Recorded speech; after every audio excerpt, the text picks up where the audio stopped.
Ladies and gentlemen, we welcome you to C.H. Jones Field for tonight's game between the River Valley Raiders and your Wellston Golden Rockets. Tonight is senior night, as we recognize and honor our fall sports senior student athletes and band members and their parents and escorts. We will begin with our football seniors. Evan Brown. Evan is escorted tonight by his parents, Bob and Carol May.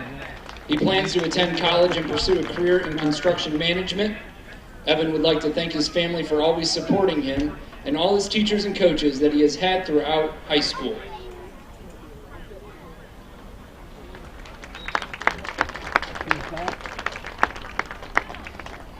Ethan Caudill. Ethan is escorted by his parents, Jessica and Seth Mannering, and David Caudill and Jessica Fisher, brothers Braden and Case. He plans to attend college and study sports medicine. Ethan would like to thank his family for all the opportunities they have given him, his teachers, coaches, and friends for all their support.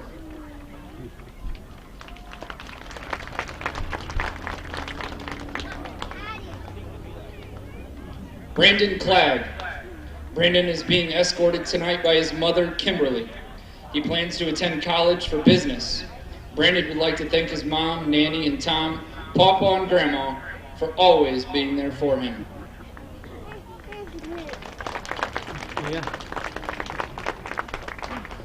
Joey Dovenbarger. Joey is escorted by his parents, Mark Dovenbarger, Melody Arthur, and John Taylor. He plans to attend Ohio University to receive a degree in business.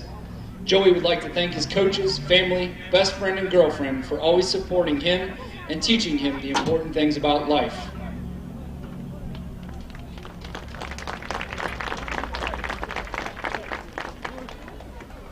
Gage Downard. Gage is being escorted tonight by his parents, Brett and Laura Merrill, and sister, Brittany Lowe. He plans to further his career in welding. Gage would like to thank his mom for always supporting him and providing everything he has needed, and to his family for being there and supporting his athletic career.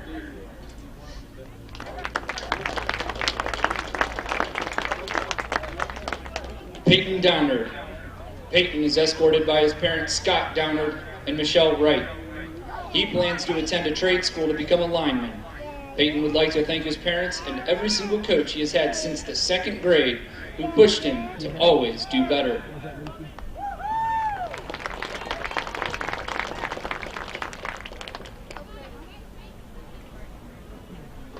Jeremiah Frisbee.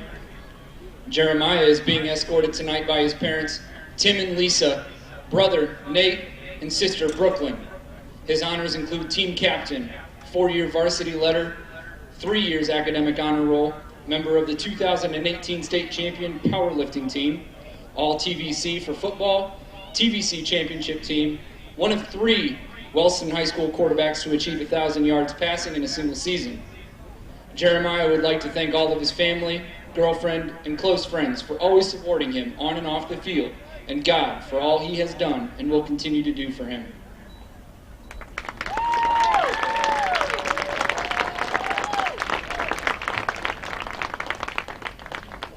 Aiden Graham and volleyball senior Cameron Carr. Aiden is the son of Chris and Megan Carr. Cameron is the daughter of Chris and Mandy Carr. Both are being escorted by their parents and siblings, Reese and Ella. Aiden plans to join the Navy and hopefully the Navy SEALs, then attend college to become a park ranger. He would like to thank his mom for always being there for him and coming to the games. Love you, Mom. Cameron would like to thank God, her family, friends, coaches, and teammates for always supporting her in everything she does.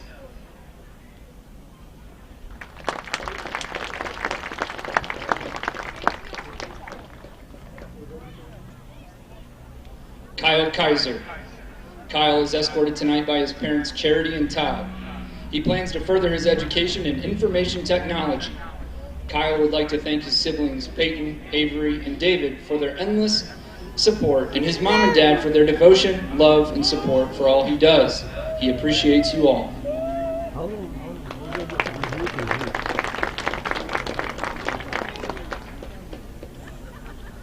Rames Morgan. Rames is escorted by his parents Jenny and Billy and Mia Jackson and Molly Williams. He plans to join the Ohio Operator Engineers Union. Rames would like to thank all his family, friends, and teammates for their support.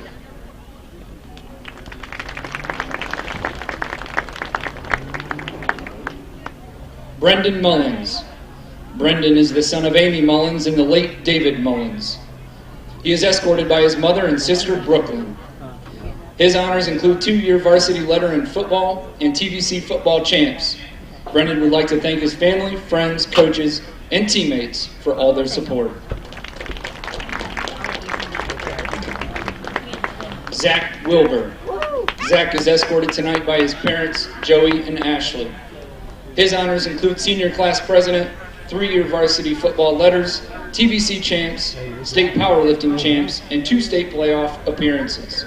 Zach would like to thank God, his parents, friends, and family, and the best support team ever.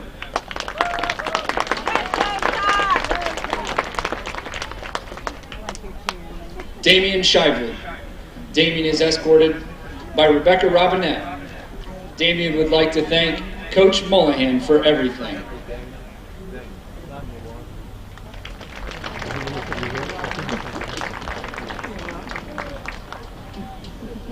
Senior band members first includes Jaden Blazer.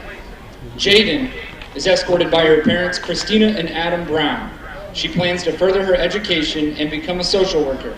Jaden would like to thank her mom, stepdad, and sister for always being there for her and wanting the best for her.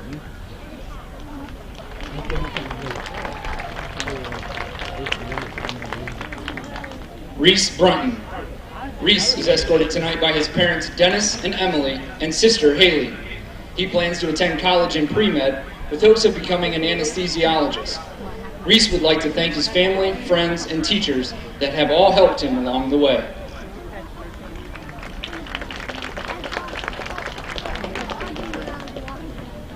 Ashton Coy. Ashton is escorted by his grandparents, Lucretia and Jim Coy. He plans to attend Hocking College in the Animal Assisted Therapy Canine Track program. Ashton would like to thank all his teachers for believing in him, and especially Mrs. South.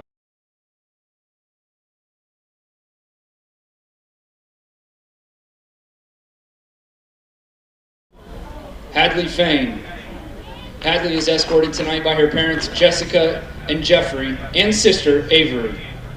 Her plans are to attend college and pursue a career in art.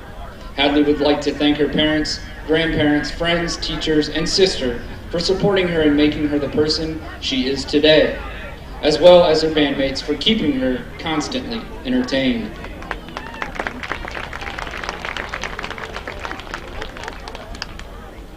Leslie Hartley. Leslie is escorted by her parents, Leah and Gilbert, and sister, Sarah. She plans to attend Hiram College in physics and hopefully work for NASA. Leslie would like to thank her teachers, friends, and family and the band who have supported her on rough days.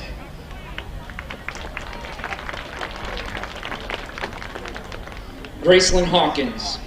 Gracelyn is escorted tonight by her parents, Eric and Sarah, and brother, Gavin.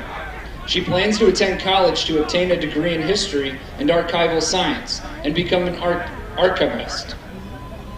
Gracelyn would like to thank her parents for continually supporting her, Sully Potter for being an incredible friend, and her brother for inspiring her to follow her dreams.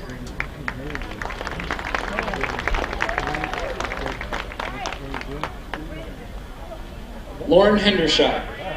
Lauren is escorted by her parents, Melissa and Steve, and sisters, Kylie and Layla. It is an honor for her to be appointed marching band visual captain who assists in overall general and visual effects in this season's show. Lauren would like to thank all her family and friends for their support.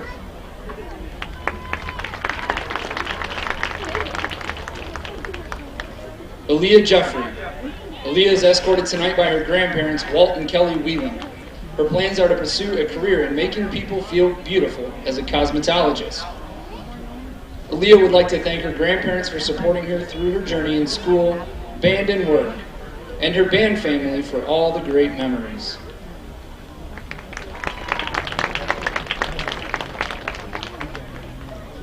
Chris Jones. Chris is escorted by his parents Audrey and Tim. He plans to attend college and join the Air Force through the ROTC program. Chris would like to thank his parents and all his teachers, and most importantly, God, for always being there.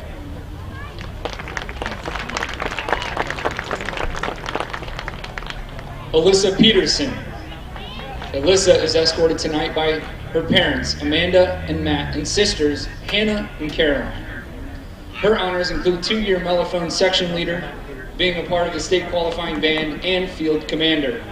Alyssa would like to thank God, her parents, and siblings for always supporting her, past and present band members for amazing memories over the years, and Mrs. Talley for always being there through it all.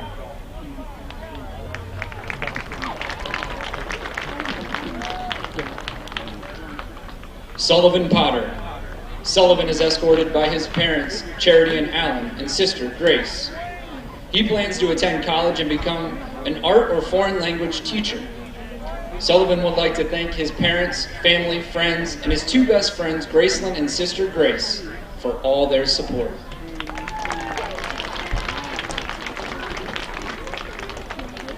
Jaredin Remy. Jaredin is escorted by her parents, April G. and Sonny Breach, and Emma and Sonny Breach Jr. Her honors include being section leader, earning solos, and being a part of 4 state qualifying bands. Jaredin would like to thank her mom for being her best friend, her Aunt Jen for being her rock all throughout her life, her boyfriend for loving her endlessly, and her friends and family. Hallie Shea. Hallie is also a senior on the girls' golf team. She is escorted by her parents Courtney and Tommy and siblings Sarah and Thomas. Hallie plans to attend college to become a general surgeon. She would like to thank her parents, grandparents, friends, and God for always being there. Faith Stevens. Faith is escorted tonight by her parents Bob and Libby and Pawpaw Ed Stevens. She plans to attend Cedarville University to eventually become a physical therapist. Faith would like to thank her family for always becoming to everything, and band for always supporting her, Jaredin for always being there, and the flute section for becoming part of her family.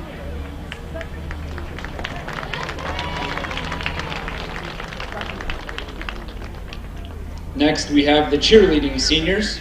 First up is Abby Arthur. Abby is escorted by her parents Steve and Samantha, and siblings Kenzie, Austin, and Aiden. She plans to attend college and pursue a career in special education. Abby would like to thank her family and friends for supporting her throughout high school.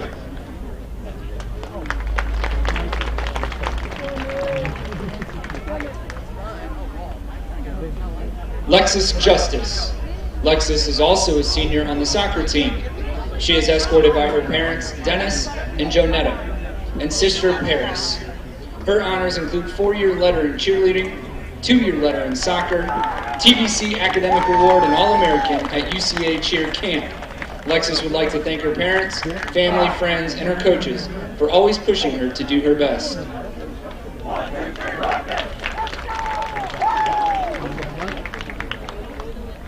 The next senior is a member of the cross-country team and a member of the soccer team, Brandon Petrie. Brandon is escorted tonight by his parents Lisa and David. He plans to attend Ohio University and earn a degree in engineering and physics. Brandon would like to thank his family and friends for supporting him throughout his life.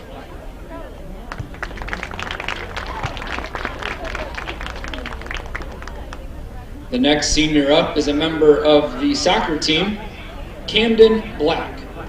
Camden is escorted by his parents Josh and Patty. He plans to pursue a career in information technology. Camden would like to thank his family and friends for all their support.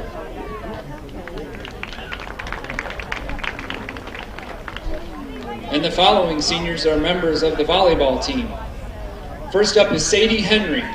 Sadie is escorted tonight by her parents Wendy and Keith. Her honors include 4-year varsity letter for volleyball, all TBC, all district honorable mention. Sadie would like to thank her parents, family, teammates, and coaches for always supporting her and pushing her to do her best.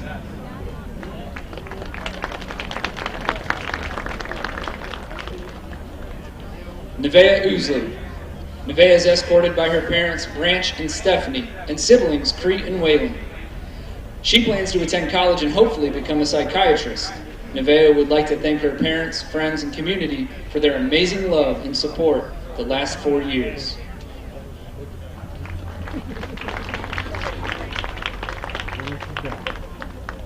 Taylor Spencer. Taylor is escorted tonight by her parents, Christina and Brad, and sister, Sydney. She plans to continue her education to receive her BSN. Taylor would like to thank her family and all her coaches and teammates for always supporting her and never giving up on her.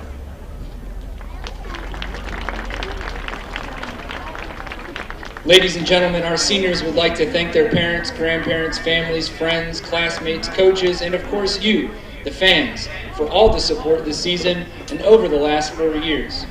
Wellston High School and its athletic department would like to thank all of our senior student athletes for their hard work, commitment, dedication, and leadership throughout their athletic careers. We wish you a great remainder of your senior year and much success in college and your chosen career field. Fans, let's give our seniors a great round of applause.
Up here.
Good evening, ladies and gentlemen. Welcome to Wellston Golden Rocket Football right here on BMG Media.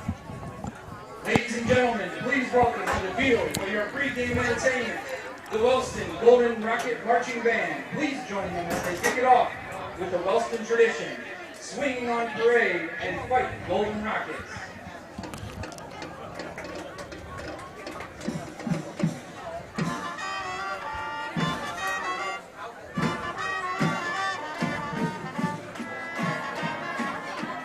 Hey, we've got nothing in our headset.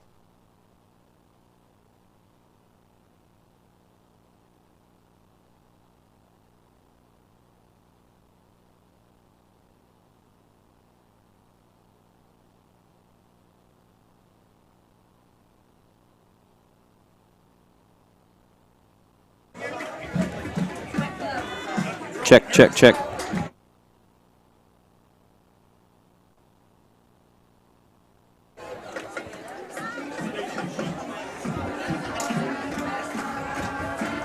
Once again, ladies and gentlemen, welcome once again to Wellston Golden Rocket Football right here on BMG Media. A little bit of a technical difficulty, but we're going to try to work our way through it here tonight, Jared. Well, you'll have it on these big jobs.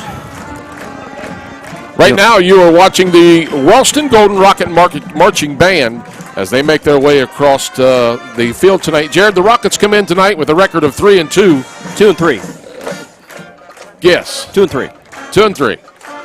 And playing River Valley at home here tonight. You were trying to squeeze another win in for us there. Right. Thinking positive. I playing like that. River Valley here tonight. Yep. And could be a very interesting ball game. The big story for the Rockets tonight, to make note of, last Friday night, our starting quarterback, Jeremiah Frisbee, went down. He did. And further results came back that the young man has a broken leg, and he is out for the rest of the season, obviously with a broken leg. And so Mr.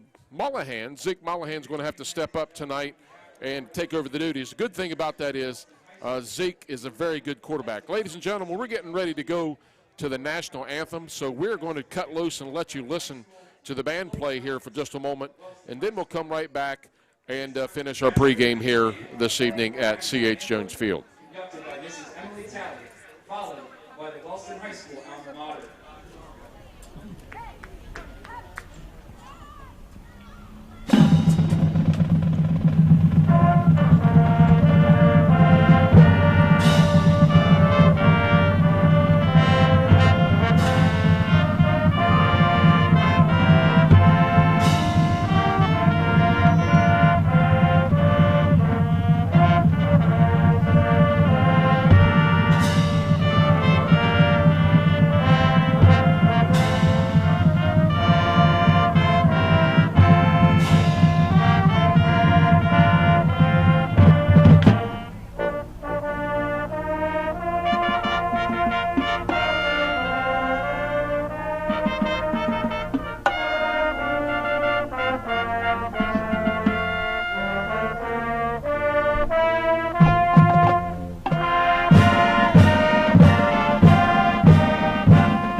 Check 1, 2, 3, check.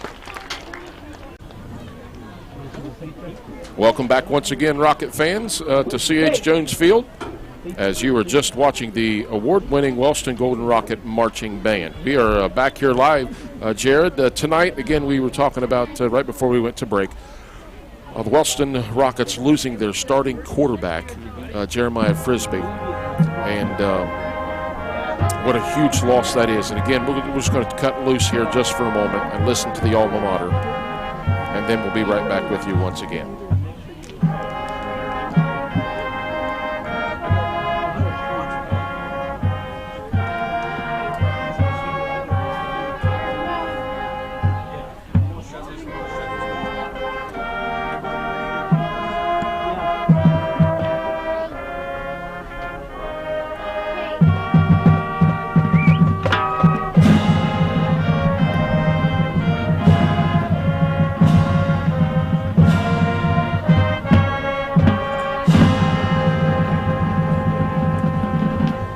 You know, talking about the loss of Jeremiah, certainly a loss at quarterback, absolutely a loss at quarterback, but I'm afraid it's going to be more so of a loss on defense for the Golden Rockets, taking away Jeremiah from free safety. You've got Isaac Mullahan stepped up last week at the quarterback position, and he fills the spot well, not taken away from Jeremiah, and he's a phenomenal quarterback, don't get me wrong, but Zeke Mullahan fills the spot well there at quarterback. I think where the Rockets are going to be lacking tonight is that free safety spot on defense, taking away Jeremiah from that. Which has been a problem for the Rockets so far this year, Jared. We have faced several teams with really good quarterbacks. The losses that we have against First loss of the season against Piketon, and that young man has already thrown for over 1,000 yards already this year. And then also we went on the road, or came back home to Portsmouth West, and Portsmouth West also had a really, really good quarterback. Yeah. And then we go on the road to Menford, and they also had a really good quarterback. So tonight, maybe the Rockets will catch a little bit of a reprieve and see what River Valley comes out. You know, you play at a team like River Valley who doesn't have a lot of wins this year, and their record, but it's a team like this that can be dangerous because our record and their records are similar. So it could be a very interesting football game tonight. Could be a nice, evenly matched up ball game here tonight. You were talking about the non-league games there a minute ago. We started off the season with Oak Hill. We handled Oak Hill pretty handily. And then we started a stretch of, we had Piketon, Menford, Portsmouth West, 3 really good football teams. Yes. And it's probably playoff team. Yeah, absolutely. It's tough coming off of a first game win where you play a team that you handle pretty easily, and then you go on a 3-game losing streak after playing 3 really good teams. Kind of takes the momentum off your season going into league play. And I think that's where last week, even though the Rockets picked up the W there at Alexander, we were kind of slow getting into it. It was kind of it was just kind of a dead atmosphere in the stadium there. No life really to the ball game, even though the Rockets came, and the dead atmosphere in the stadium there. No life really to the ball game, even though the Rockets came and they picked up a W. In the second half, we started making some adjustments and stuff like that. The Rockets ended up picking the pace up a little bit and started playing like the team that we know they're capable of playing. Coach Smith is very good at making adjustments. And unfortunately, again, as we mentioned earlier in our program, the loss of Jeremiah Frisbee at quarterback, and also the big loss is where it's going to affect us mostly, I think, is on the defensive side of the ball. Fortunately, again, as we mentioned earlier in our program, the loss of Jeremiah Frisbee at quarterback, and also the big loss is where it's going to affect us mostly, I think, is on the defensive side. All of the players, most of the players on defense up front on our line are all new players. Yeah. These kids have really had to step up this year and get a lot of on-the-job training. And we want to send out kudos to those guys because they've been waiting their time, and playing against the 13 seniors last year that graduated. Now this line has to step up. Yep. Really, as Coach Smith and I was talking off camera tonight, and in times past, is that, you're really looking at a JV team here that had to step up tonight, or this whole season, and jump into a varsity schedule where they don't have a whole lot of varsity experience. Right. Before the Rockets take the field right now, I do want to say this. With the loss of Jeremiah Frisbee, you don't only lose an athlete on the field, but he was the quarterback of the offense. He was pretty much the leader of the defense, so you pretty much lose your commander-in-chief of your entire football team.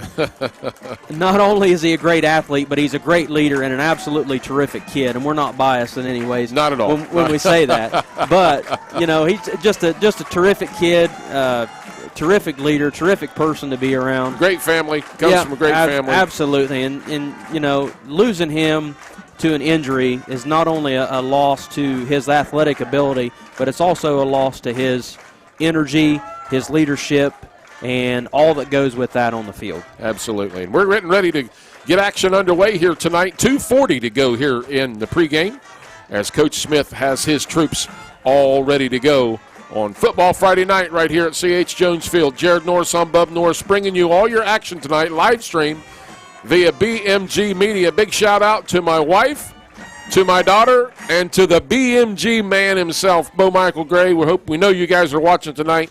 Big shout out to you guys up in Columbus. They are staying at the Ronald McDonald House, and maybe we can break Michael loose here maybe at halftime and get him in here and give us an update. Talk a little bit about that. On our grandson. Tig. Yeah, the Trace Isaac Gray. And I don't want to steal Michael's thunder because we're going to try to get him on here for a little bit. But our community, folks, you guys have been absolutely amazing. Awesome. Just like you have for many, many families in times past have stepped up unsolicited, unannounced, donations flooding in, and very much appreciated. And we'll let Michael hopefully come on here at halftime. But we are getting ready for football action. 12 minutes on the clock. And we do have a veteran officiating crew here tonight. We know a couple of these guys, very good officiating crew. Good to see these guys out tonight. It is good to see it's good to see officials out there, especially with COVID going on. And I will say this. Last Friday night, Jared, we were kind of concerned with COVID on the break still with all the support that the Rockets have for this football team and for the band. I mean, this home sideline right here is pretty much full. Last Friday night, the stadium was packed on the Rockets side. We actually believe had more fans than what maybe Alexander did tonight. On the road to Alexander. Big story here. So we're ready to get action underway. Jared Norris on Bub Norris bringing you your action tonight.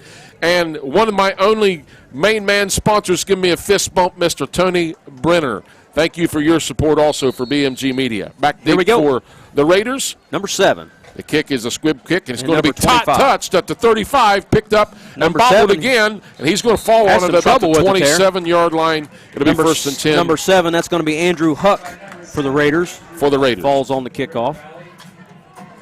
Defensively, taking a look at that defensive unit for the Rockets. 27, Wilbur. 33, Brown. 22, Brenton Breach.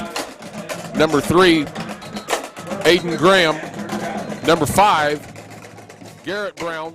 Number 50 up front, these guys we spoke about earlier, Peyton Downard. Number 58, Brendan Taburn.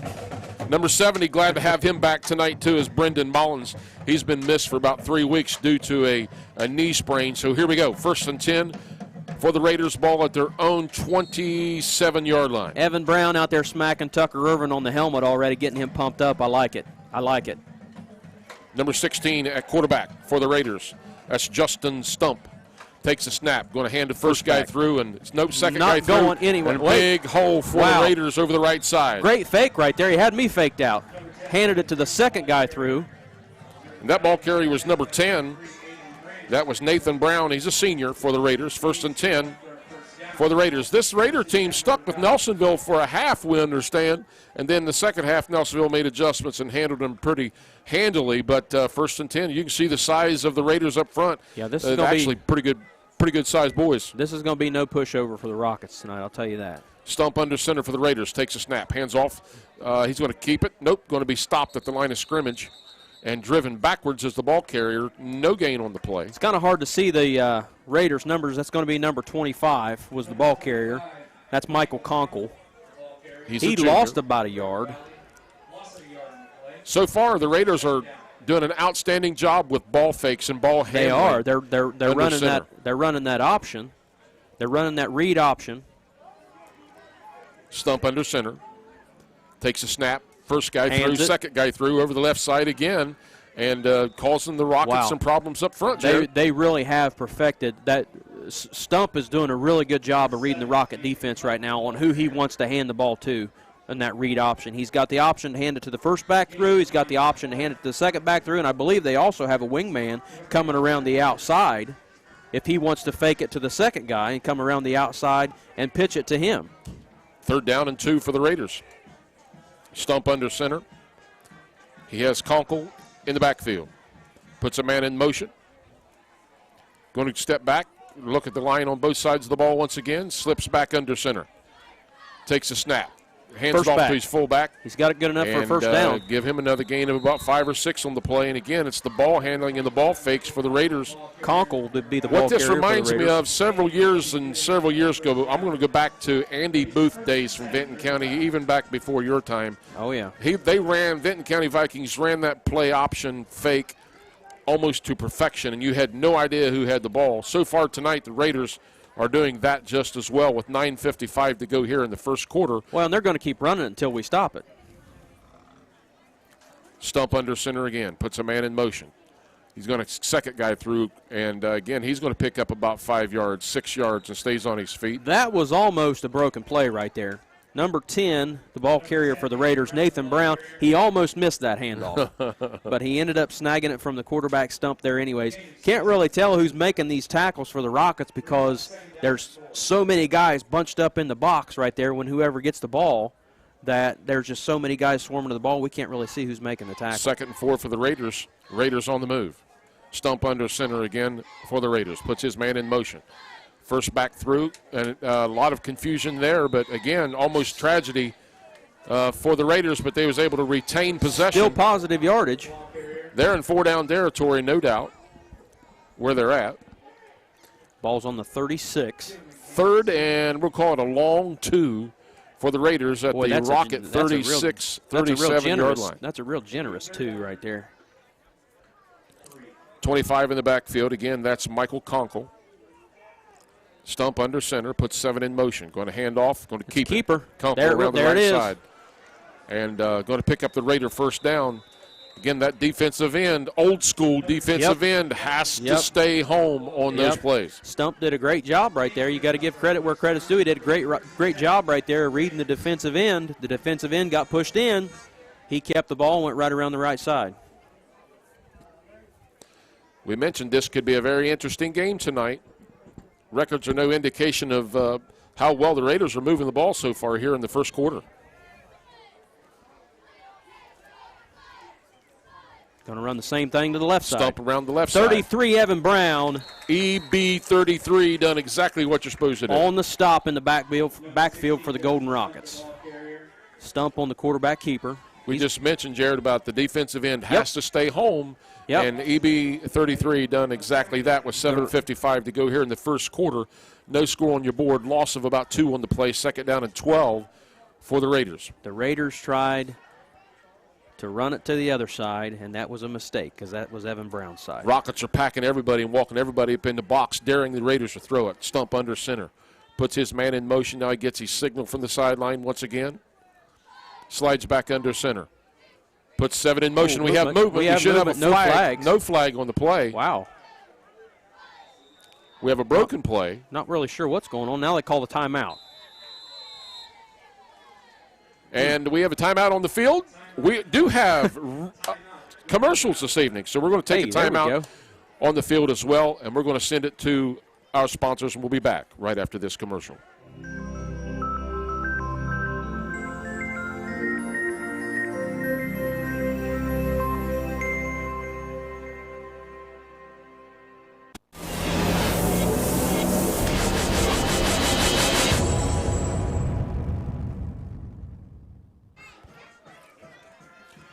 Welcome back once again, Golden Rocket fans, to Golden Rocket football right here on BMG Media. Joining me tonight, special guest, the one and the only, Jared the Brucemeister. I don't know how special. I don't know how special, but in the press box, a father-son duo here tonight. Depends on what kind of special you're talking about. He's a special at writing the tickets. They could have gone all night without hearing that. 7:24 to go here in the first quarter. Jared Norris on Bub Norris bringing you your action tonight. Raiders second down and 12 with 7:24 go here in the first quarter. Stump under center, takes a snap. Sweep. Quick pitch back to number 25 around the right side corner. Loses his feet, stays on his feet. Going to be close to a first down on the far side. And I tell you what, so far, the Raider running attack has been pretty impressive, Jared. It's real hard to see from over here, but it almost looked like his knee touched at about the 28-yard line. Like I said, real hard to see from back here, but it looked like it did. Going to be third down again for the Raiders on about the 21-yard line. 7:16 to go here in the first quarter. No score on your board. 3rd and 2 for the Raiders. Ball at the Rocket 21-yard line. Stump up under center. Hands off to the 25 over the right side. It's going to be good enough for a first down. It'll be close to a first down. On the tackle there. They're going to mark him just short. But if they, he's going to be just short of the first down, obviously in 4-down territory right here. Yeah, that's what it looked like. It was going to be just short. Rockets need to come up with a big defensive stand right here. Ball on the 19-yard line. With 6:45 to go here in the first quarter. Raiders on the move, on the ground. Still yet to put it in the air. Stump under center. Takes a snap. He's going to pick the first down up. Yep, he'll have with the first quarterback down. Sneak, and the pile is moving. He breaks loose and gets all the way down inside the 9-yard line in Rocket territory. Rockets got to do a better job of firing off the ball there on defense and staying low. They're standing straight up, and they're getting driven off the ball by the Raiders' offensive line. They got to stay low. Rockets in a battle so far here tonight. 6:20 to go in the first quarter. Raiders knocking on the door. 16 under center, and that is Stump. Takes a snap. First guy through over the left side, and again, he's down close to the end zone. And brought down by number 5. That's Garrett Brown for the Rockets. If the Rockets thinking that this is going to be an easy one tonight, it's anything but that at this point. I think that might have been the Rockets' mindset coming into this one, and they just got their eyes opened. Because the Raiders marched it from about the 27 or 28-yard line. All the way down the field. In their own territory, all the way down the field, on the ground, mind you. Takes a snap over the right side, tries to get in the end zone. Going to be stopped short. He's going to get down to about the 1-yard line. 5:35 to go in the first quarter, and again, brings up third down for the Raiders. They're going to mark him at about the 3-yard line.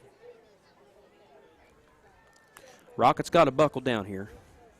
Correct that, make it the 2-yard line. Rockets got to buckle down here, make a stand, protect their own goal line. Number 25 is a nice back for the Raiders, Michael Conklin. Yeah, he He's is. only Runs a junior. hard. Quarterback sneak up the middle, trying to get in the end zone. I don't think he got it.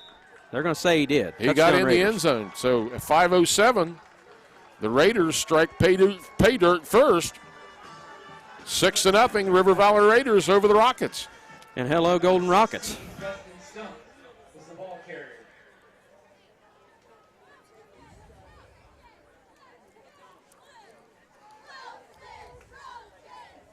Raiders going for an extra point. Number 7 on the kick for the Raiders. That's Andrew Huck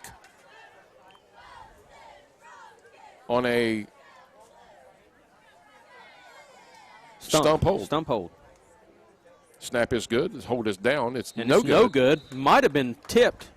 Might have got a piece of it.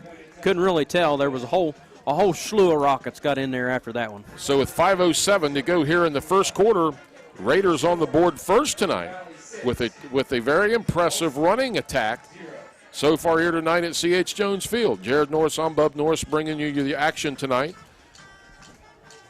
with all your live coverage, drone video, commercials, and all. We're doing it for you tonight. Michael Gray, Evan Mercer, Justin Conley. His name just escaped me. Who? Blake Wilmerdorf. That's yes. right. Well, I should have known that one. Nick Jenkins and yes. And Wallace. So now we're on to kickoff. Raiders. Caleb Wallace. Caleb Wallace helping out tonight as well. Back deep for the Rockets, you will have number 27 Wilbur, number Zach 3 Wilbur. Aiden Graham, number 22 Brenton Breach. On to kick for the Raiders is number 14 again. That's Ryan Jones. He's a senior. Ryan Jones. Well, Rockets, Jared, faced with a wake-up call real quick as they got to find some type of answer to stop this running attack of the Raiders. The Rockets are just going to have to make adjustments and just force the Raiders to throw it if we're going to keep ourselves in this game. Different look for the Rockets with Graham back there and not Frisbee. End it's over going to be end kicked. kick. It's going to be caught at about the 25. Breach. Breach dancing a couple steps, tries to get outside. He has some real estate around the left corner. Still on his feet up to about the 42-yard line and taken out of bounds at their own 42 where the Rockets will take over 1st and 10 with 4:58 to go here in the first quarter, trailing the Raiders by the score of 6-0. Good field awareness there by Brenton Breach. Saw the holes closing up here on the right side, so he kicked it back around to the left side, kicked in the afterburners, and picked up a couple more yards there. All right, here's where we're going to find out. Zeke Mollahan takes over at the quarterback duties for the rest of the season tonight. If you've just joined us, Jeremiah Frisbee out for the year with a broken leg, and Tucker Irvin in at halfback. At shotgun, takes a snap. Mollahan's going to go to the right side. He's got some real estate as well. Turns it upfield. He's going to gain a first down, give him gain, Jared, of about 11 on the play. Absolutely. So he was playing halfback on that play from shotgun. And he was following his blockers just like you're supposed to do. Well, not a favorable spot is what I'd like to have seen. No, not really, but a first down nonetheless. First down anyway. 4:50 to go here in the first quarter. Rockets trail 6-0. Again, the size of the Raiders match up size-wise very well against the Rockets. Again, Mollahan at shotgun with Tucker Irvin right behind him in the pistol position. Mollahan looks over the troops, claps his hands, takes a snap, hands off to Irvin up the middle. Ooh. And he is met right at the line of scrimmage, but Tucker's the one that kind of delivers the blow instead of takes it all the time. It doesn't have the sizes anymore listed in the program. Used to list in the program the size of the players, their height and weight. What would you say, Tucker? They Tucker were goes never about, right, by the way. Right. Oh, well, right. You know, always added a couple inches and a couple more pounds. But, you know, Tucker Irvin is probably all of 5'6", 5'7", I would maybe, say. 5'8", on maybe. A good day in heels. Maybe 150 pounds, 160. But runs like he's 225. Oh, my goodness.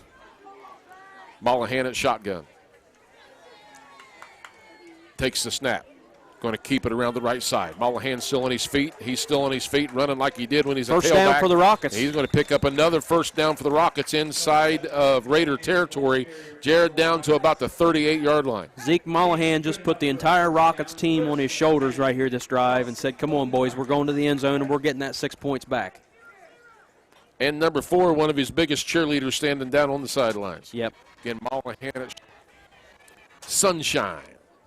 Sunshine, sunshine. 3:20 to go here in the first quarter. Rockets trail 6-0.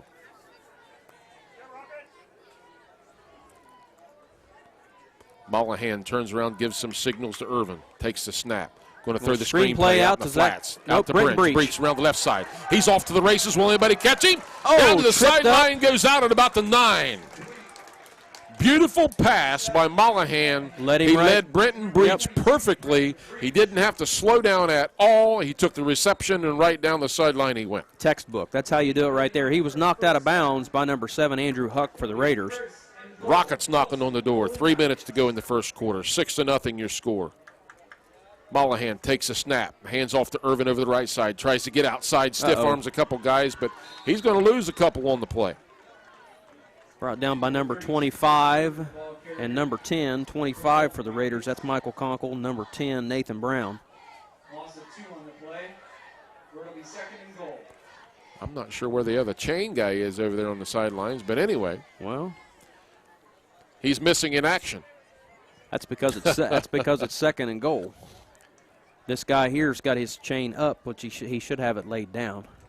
See, because the Rockets got inside the 10-yard line on that last play, that screen pass to Brenton Breach. Mollahan. So it's 2nd goal.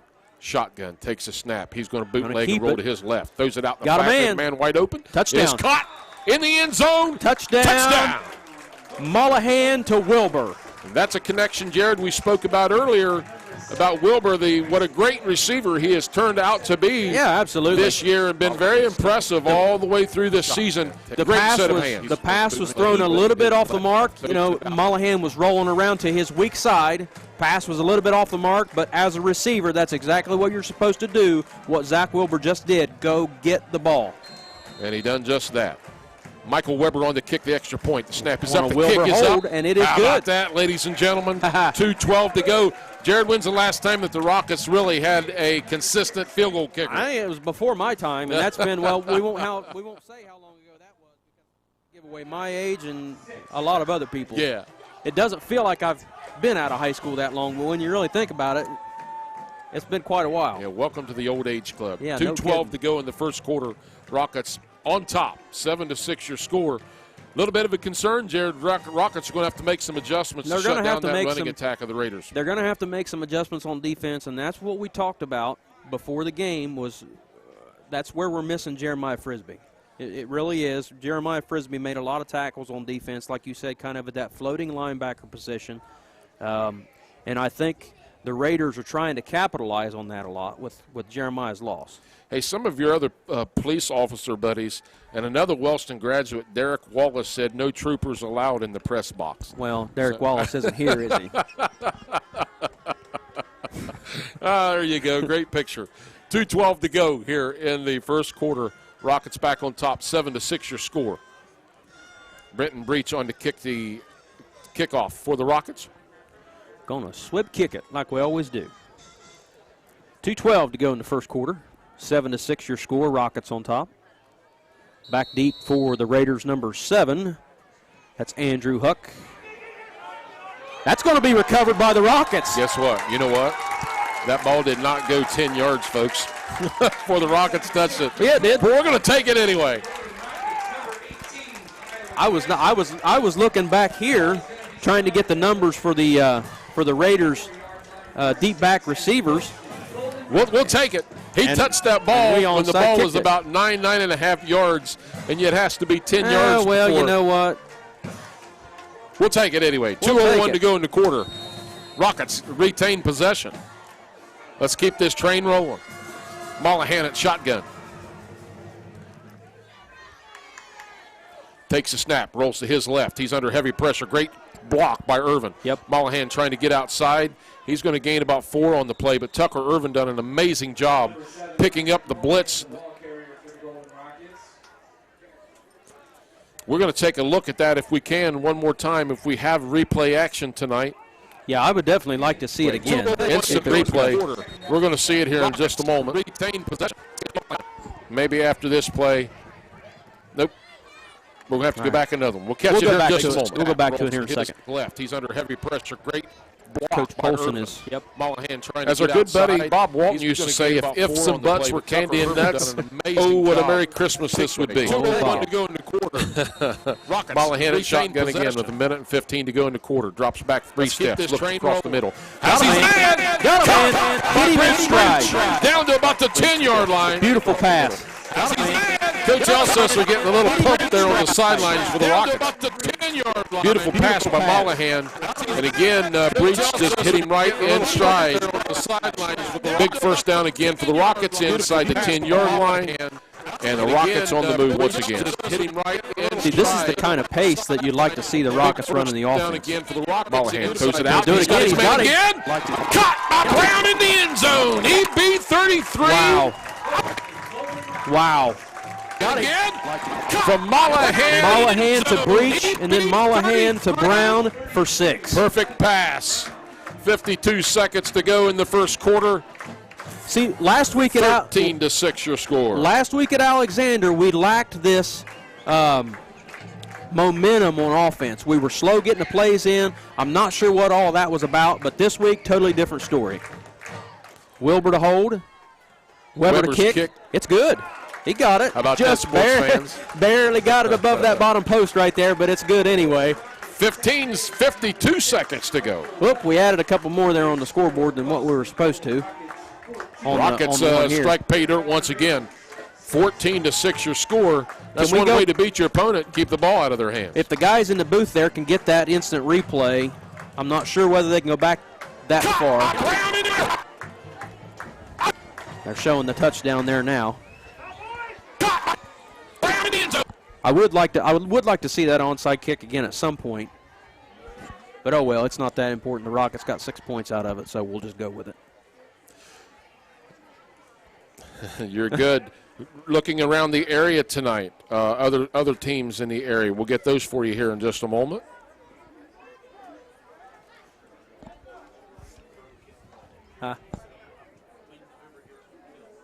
It's Ironton 20-0 over Chesapeake. That's early. Vinton County 0, Alexander 0 in the first quarter. South Point 0, Rock Hill 0, Nelsonville 0, and Meigs 0 early on here in the first quarter as Friday night action all around the area just getting underway. Breach on the kick again for the Golden Rockets. Going to try the same thing. It's caught this time and down at about the 45-yard line. You know what? I could be wrong, folks, on the onside kick. That ball probably did go. Well, we're kicking it off from the 40. It was recovered here at the 45. I stand corrected. So it only has to go to the 50. I stand corrected. Okay. So our replay booth is looking at the play. And, yes, it did go 10 yards. Oh, yeah, absolutely. That's a no-doubter right there. Yep, that's a perfectly executed onside kick. He pooched it right over the front man's head right here. And that's where your guys farthest out here closer to the sidelines get down the line and recover that football because it's live once it goes 10 yards. Let's see if the Rockets can make some adjustments. Stump under center, takes a snap. He's going to pitch it out to number 25 around the corner, trying to get outside, and he does. Great job. Great looking play by the Raiders. Great job there by the Raiders, but also great job there by the far side corner over there. I believe is that Josh Wilbur over there that's on the far side there? 38 seconds to go here in the first quarter. Nope, that corner over there. That's Aiden Graham. Aiden Graham did a great job right there of forcing that run to stay to the inside, not letting him get outside. Raiders on the move once again inside Rocket territory at the 40-yard line. Going to hand back to number 25 around the corner. He has some running room again. Still on his feet, and they are just running roughshod over the Rockets right now defensively, close to another Raider first down. We may be in for a high-scoring football game here this evening. The defensive ends for the Rockets, Jared, are going to have to stay at home. Instead of crashing inside, they're going to have to take one step out and up to shut down the corner. And I think Coach Smith will address that, and they'll make that adjustment. That's going to do it for quarter number 1. So at the end of one quarter, it's the Golden Rockets 14, River Valley Raiders 6, but they're on the move once again. We're going to send it back to a play booth for commercial. We're going to keep it right here, I understand. Sponsors. We want to thank again all of our fine sponsors that help make BMG Media and Golden Rocket Football possible. The game sponsor tonight. And our game sponsor tonight is none other than... Now, you know them guys down there at ERA Martin. ERA Martin and Associates. I hear they're pretty good fellers down there. Well, we try. We try awful hard. Again, many other sponsors that help make this possible. Mr. Charlie Hudson, our mayor here in Wellston. Tony Brenner, our service director here in Wellston. Great game sponsors. We thank all you guys for everything that you do. BCR Construction. Locked and Loaded Outfitters. Mohawk Electric. They do an amazing job. Mohawk Electric. You guys are all about Wellston, and that's what we like so much about our community. Have stepped up in so many different ways to help make this possible for young men and women here at Wellston High School. McWilliams Funeral Home. I mentioned Tom. So we're getting ready to get second quarter action underway, and this could be a shootout tonight, Jared, if the Rockets cannot stop this running attack of the Raiders. I think we're eventually going to stop it. At what expense, I don't know. But I think we're eventually going to shut down the run game, and then that might open up a pass for the Raiders, but we'll see. They love Conkle to touch the ball a lot. Yep. First back through is 14. He didn't go anywhere. He's fighting, but he's not going anywhere. That's Ryan Jones. He's a senior. Little gain on the play. Gain maybe of 1 on the play. Give him a gain. EB 33 on the stop for the Rockets, along with number 54. That's Rames Morgan. Good job right there. Those guys plugging the gap there for the Golden Rockets. Brings up second down. Second and about 8 yards. Again, the Raiders have yet to go to the air yet tonight, which is something the Rockets haven't seen. They haven't thrown it once yet this year. Stump under center again for the Raiders. Takes a snap, going to option left, going to pitch out. We have a fumble on the play. Ball is loose. Recovered. Rockets pick it up. EB 33. Nobody's going to catch him. Stumbling, bumbling. Nobody's going to catch him. Down the field he goes for his second touchdown of the game. Wait a second. We got a flag. We do have a flag on the play. And I think they've thrown the flag because whoever it was tackled the quarter. I don't really know what they're throwing the flag for, to be honest. Could that be coming back? We're going to get the official call here in just a moment. I believe it is going to come back. He fumbled the ball. Personal foul against the Raiders. Might have been some extracurricular go on after the fumble recovery. He might have pointed the wrong direction, Jared. That could be against us. Penalty is called against the Golden Rockets. Okay, so it is against the Rockets. He just pointed the wrong direction.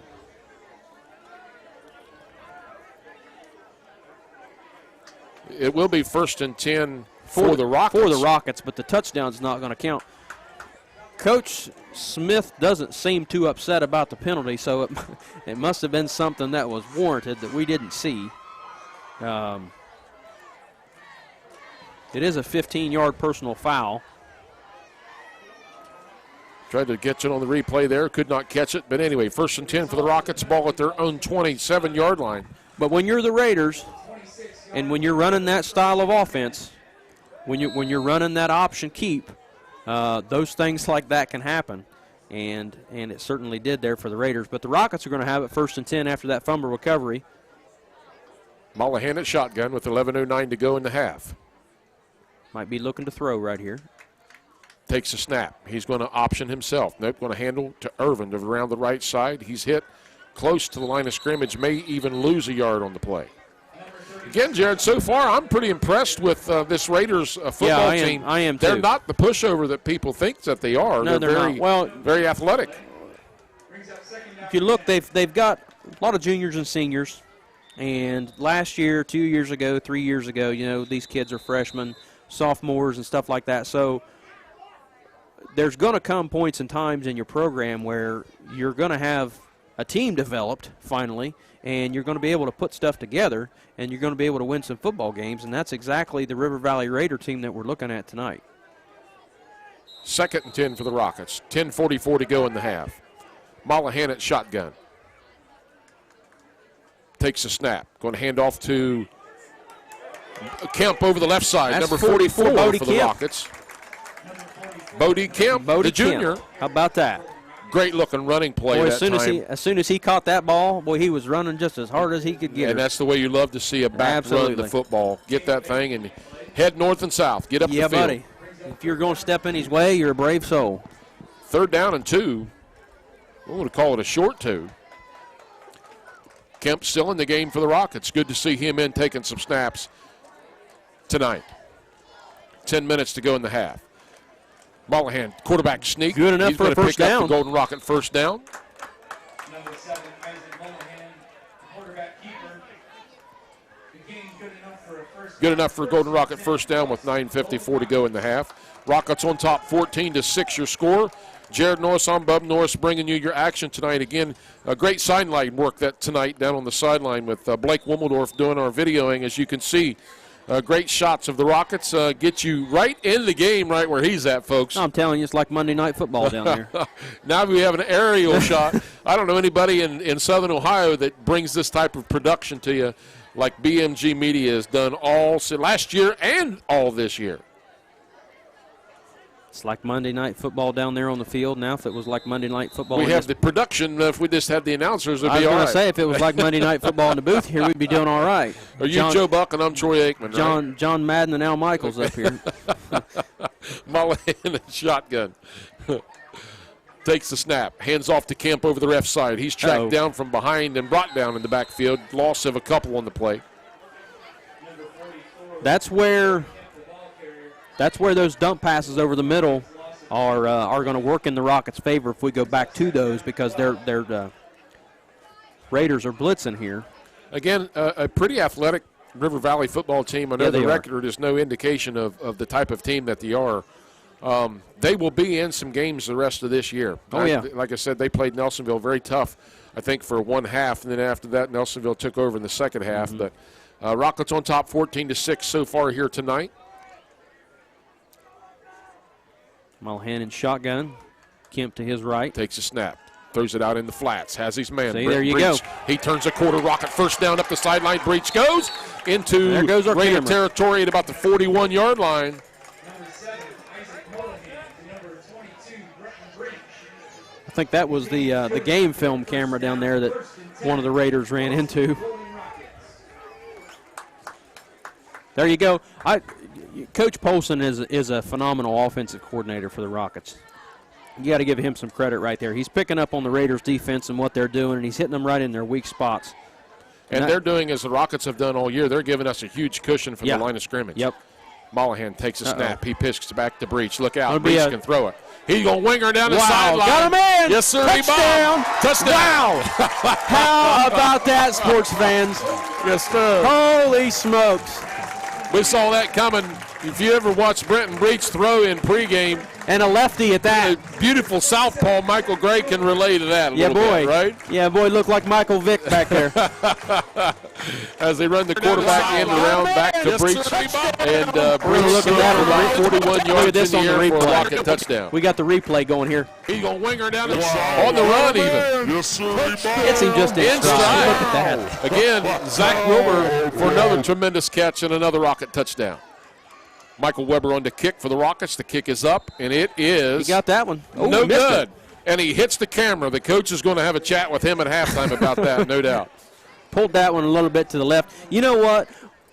I was fortunate enough to go last week. I made it to my first game of the season there at Alexander, and I'm looking at a completely different football team this Friday night than I was last Friday night at Alexander. Like we were talking about before the game. Start off with Oak Hill. You beat Oak Hill pretty handily. Then you go with 3 straight losses against 3 straight really good football teams. It drains you. It takes the momentum out of you. Even though we beat Alexander last week, we looked like a football team that was just down in the dumps. It took an entire half for the Rockets to get back into motion over Alexander last week from the previous game. After the victory last week at Alexander, the Rockets are back on their feet, and we're having some fun out there on the football field. But this is a Raiders football team, folks, again, that is a very competitive football team, and they will be competitive the rest of the year with their schedule. They're not a bad football team by any stretch of the imagination. No, 8:40 to go here in the half. This is definitely a team that you don't want to let your guard down on because they will come back and bite you.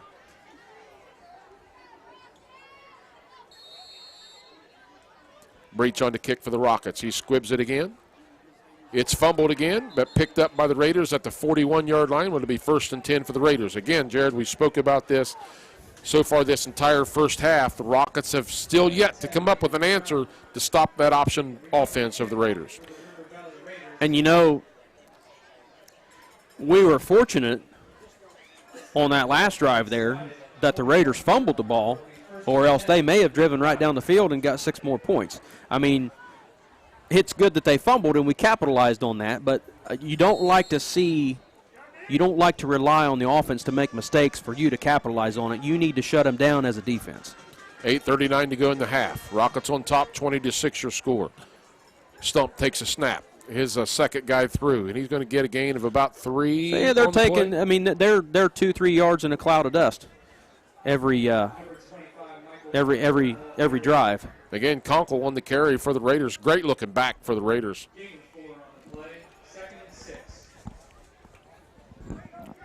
He got a gain of about 4 on the play right there. And again, the line for the Raiders up front is huge, folks. They're bigger than we are up front. Stump takes a snap, rolls to his left. He's not going to go anywhere. He's brought down in the backfield by E.B. Brown. 33, E.B. 33. And Brendan Mullins in the backfield for the Rockets. Loss on the play. Brown got up off the pile, flexing there a little bit. Such a hard defense to defend. There are really 3 people that you have to key. 1 is the quarterback, 2 is your fullback, 3 is your halfback, and they make the round. So you can't just key on one person. You have to key on 3 different people in this type of offense. This is going to be a big defensive stop for the Rockets right here if they can get it done. Raiders in punting territory. He's going to roll out. First time he's going to throw it tonight. And he's going to be brought down in the backfield by number 5. Is that 5 or 6? I can't really tell. The other defensive. All right, there we go. We saw the back of his jersey, number 5, Garrett Brown. That's GB5. GB5 and EB33 on the replay screen there. Great job there, Garrett Brown. Forces the Raiders going for blood on that play. Forces the Raiders into a punting situation here, and that's the kind of defensive stand that you'd like to see the Rockets make right there, especially after the first and second drive that the Raiders put together. Jared, we spoke about that defensive ends having to stay home, and Garrett done just exactly that. Bad snap on the punt. He's running for his life. Number 10 trying to get outside and gets up the sideline, and that's got to be a flag on a defensive player, defenseless player, absolutely. That's a personal foul. That may call for an ejection. We'll see what the official says. Was that Evan Brown that got hit? Yes. He was getting up awful slow there. That's the hit on a defensive player rule with 6:41 to go in the half. We're going to get that on replay. And here you'll see this in the replay action. Well, he actually got hit into the ball carrier. Yes. So it's hard to tell. Great action. Great action by Blake Wilmerdorf down on the sideline. Great job down there, Blake. Great shot. Terrific job by all you guys in the booth. The Rockets are going to decline that penalty, and it'll be a first down for the Rockets on that play. Yep. You know, I saw a block like that. Well, it wasn't really like that one. It was Tucker Irvin put a block on an Alexander Spartan last week that I thought it looked like a great block to me, and they threw a flag. And then you explained to me the new rule of you can't hit a defenseless player. I always thought that was football. You know, you look for somebody to hit. That's the way it was back when I played. Oh boy! As long as it wasn't 10. As long as it wasn't, you know, completely off in left field somewhere away from the play. Mollahan at shotgun with Kemp to his right. Takes a snap. Going to hand off to Kemp over the left side. Love the way Bodie Kemp absolutely runs the ball. If you get in front of him, you're a brave man. He is putting his head down and running north and south. He doesn't juke. He doesn't dive. He puts his head straight down, and he'll just run over top of you. Jared, let's talk about these linemen for the Rockets. They never get enough credit, especially being a new line for the Rockets this year. Again, getting up off the turf for the Rockets, number 72, Xavier Miller, number 52 out there for the Rockets. That's Brandon Clegg. Number 50 is Peyton Downard. On the right side, number 59, that is Michael Richardson. These guys are doing an amazing job. Mollahan with the shotgun. Snap. Hand off to Kemp. He's on the run again. Just not able to get outside as the Rockets are not able to slow him down. Rockets are going to have to throw it. It's been working so far. Rockets are going to have to throw it. Bodie Kemp, folks, does an amazing job. That is a pleasant surprise to see him take the handoff in the backfield. Showing some speed back there. Yeah, he is.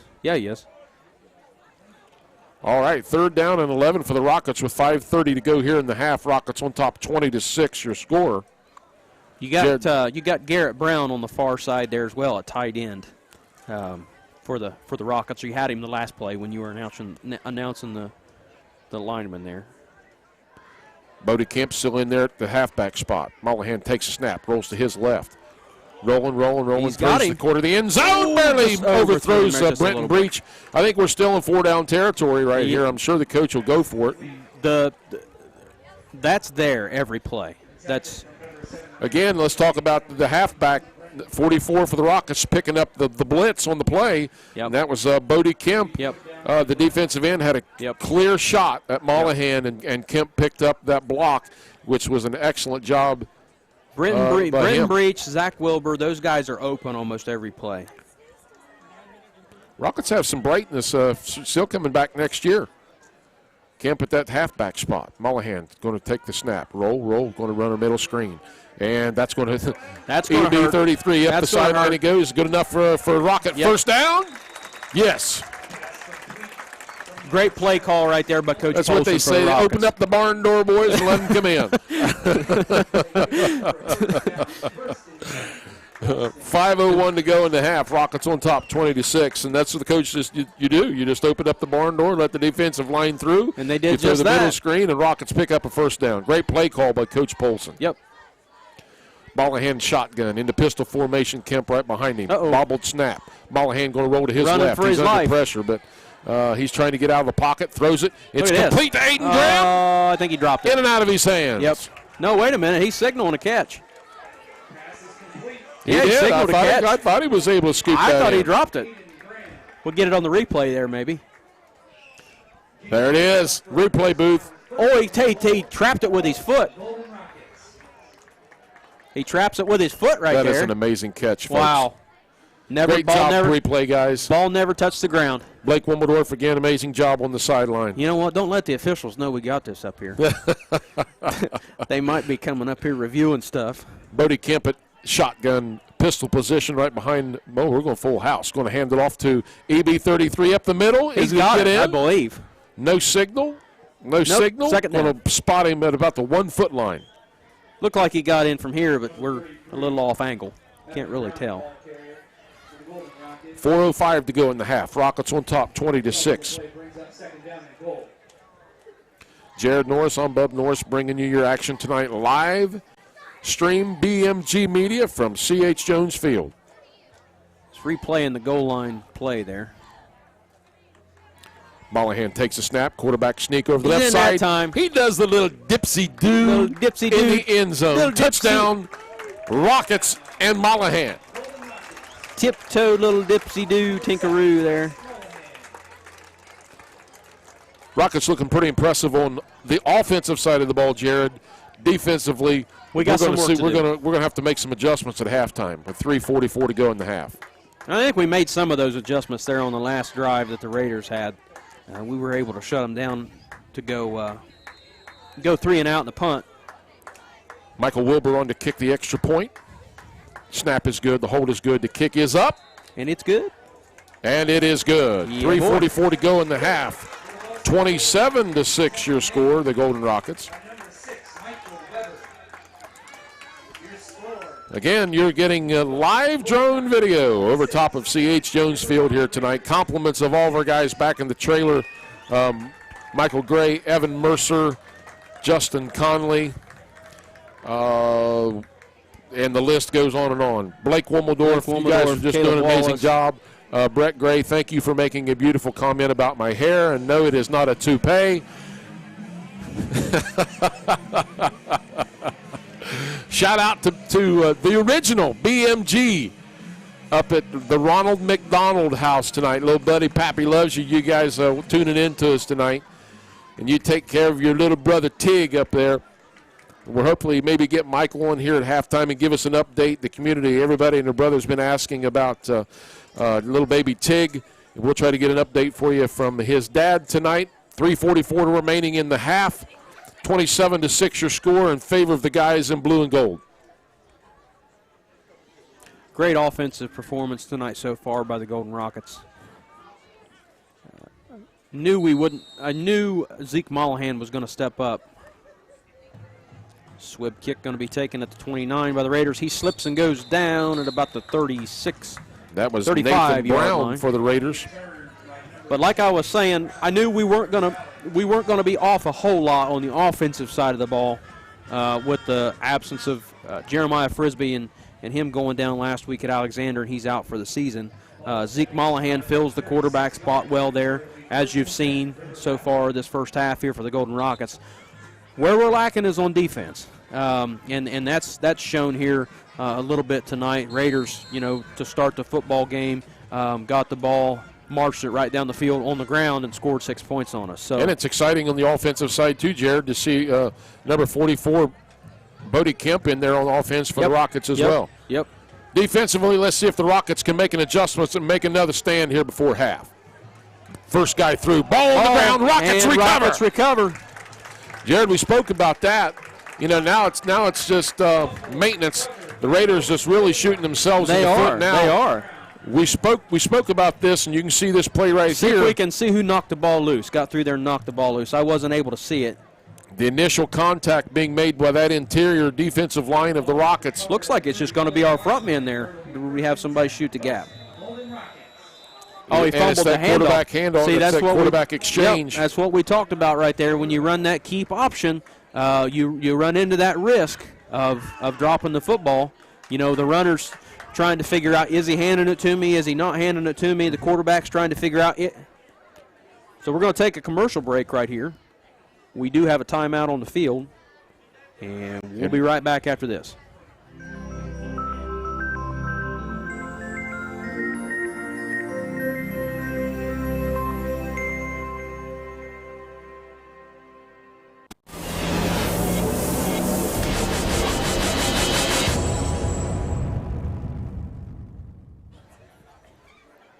Welcome back, Golden Rocket football fans, to C.H. Jones Field Friday night football action.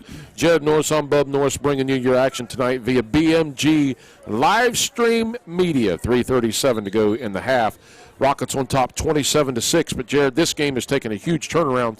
Defensively, the last 2 or 3 series, the Rockets defense have stepped up and has caused a lot of problems and wreaked havoc and recovered 2 or 3 turnovers from the Raiders. Well, score doesn't reflect on the caliber of team that the River Valley Raiders are.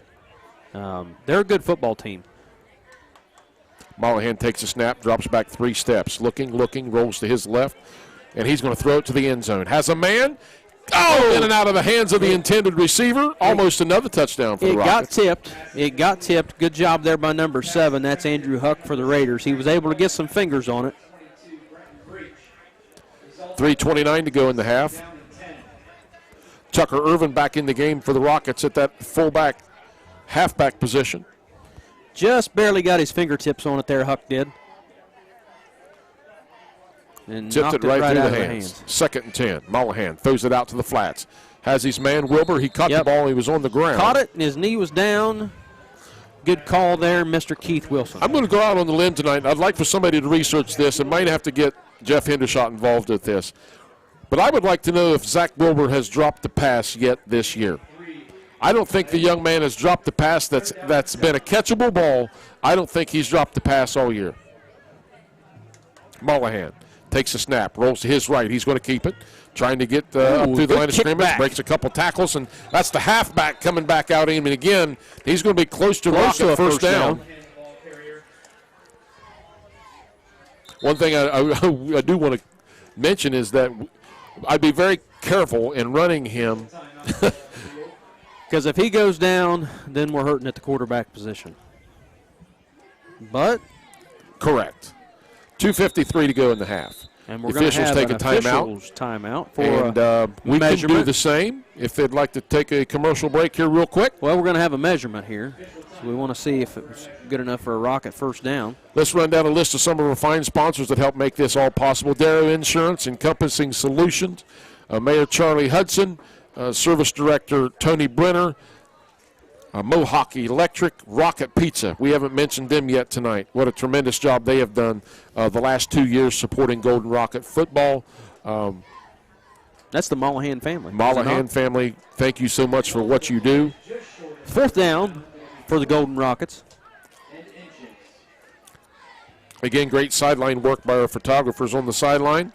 2:53 to go in the half, 27-6 your score in favor of the guys in blue and gold. Fourth down and inches for the Rockets. Expect Mollahan to keep it. Let's see what the coach calls. Or could they run a play like the Bengals did a couple Sundays ago, fourth down and throw it for a touchdown pass? Well, he's that'd up be all under right center. too. Takes a snap, first down. First down and more. Gain of about 3, maybe 4 yards. Number 7, Isaac Mollahan, the ball carrier. Gain good enough for a first down. First and 10, Wellston, Golden Rockets. First and 10, Golden Rockets. Ball inside Raider territory at the 20-yard line. 2 minutes, 30 seconds remaining here in the first half here at C.H. Jones Field. 27-6 your score, Golden Rockets on top. If they can punch it in right here again before halftime, that would be great. They get the ball back at half. Mollahan at shotgun. Tucker Irvin to his left. Claps, takes the snap, drops back to pass. Looking for his guy over the middle. He's got him. That's E.B. Brown. In for a Golden Rocket touchdown. E.B. Brown, the second time that I believe the second time that connection's been made tonight. Mollahan to E.B. Brown, going to the replay screen there. Great pass. Put it right in there. For his guy over the middle. We knew the Rockets wasn't going to drop off much at the quarterback spot, Jared, but as we mentioned, defensively, and so far tonight, they've made some adjustments. Weber on to kick the extra point. The kick is up, and he got it. Nope. No good. Short. Looked good from here. Yep, good. 2:03 to go in the half. Rockets on top, 33-6. And again, the score is not indicative of the goodness or the quality of the football team that the Raiders are. They have really shot themselves in the foot the last 2 or 3 series. But up to that point, the Rockets have had big difficulty in stopping the run of the Raiders. Couple turnovers the Raiders have had, the Rockets have capitalized on. The Rockets have only forced one punting situation in the half for the Raiders. Like I said, they've given up the ball twice. They've punted it once. And that's really the only downside that the Raiders have had on offense. They're going to be a team. The Raiders are the type of team that is going to surprise some teams the rest of this year. But I tell you what, they'll get the kinks worked out, and hopefully it's not tonight, but they'll get the kinks worked out, and they're going to surprise some teams. There's still 4 games left in the season. Well, and I got to say, too, the Rocket offense is playing out their rear end tonight. I'm going to say that. I mean, that's just – there's been some – have we scored on the ground yet, or has it all been through the air? Yeah, we've scored on the ground. One touchdown, I only believe, out of the 33 points we have on the scoreboard right now. We've had 1 touchdown on the ground. The rest of them have been through the air. 2:03 to go in the half. Rockets on top, 33-6 your score. Breach on to approach the ball. He kicks it, and he's going to kick it over their head, and that's going to be trouble again for the Raiders. That poor man is just puts his head down and does exactly what you want him to do. Little extracurricular activity going on. A little bit there.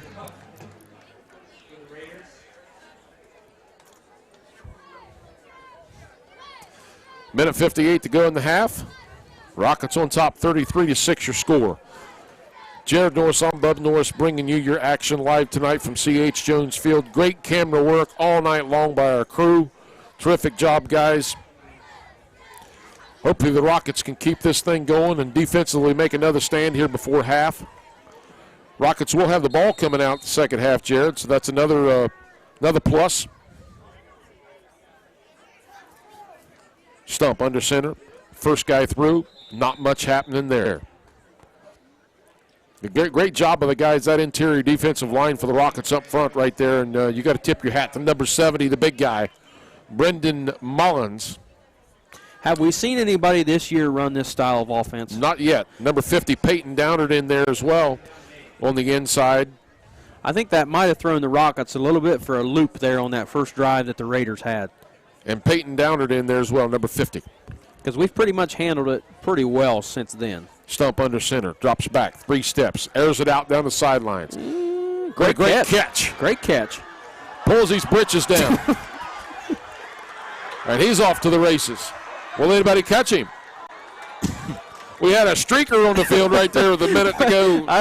Whoever it was over there on the far sidelines just grabbed a hold of any piece of clothing he could grab a hold of, and it just happened. Don't look evil. It just happened. I don't know if we want to see that replay, guys. Go to a replay on that one. This is a rated G program. Oh, just the catch. Okay, we're just going to review the catch. Okay, that's all, not the run after catch. Well, I have to honestly say, in my lifetime, I don't think I've ever seen anything like that. No, can't say I ever have either. First time for everything. Stump under center.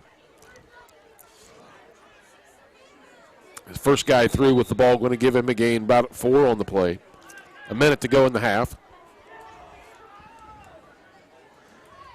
Clock still running. Again, Rockets will take possession the second half. We try to keep it interesting right here on BMG Media. What can we say?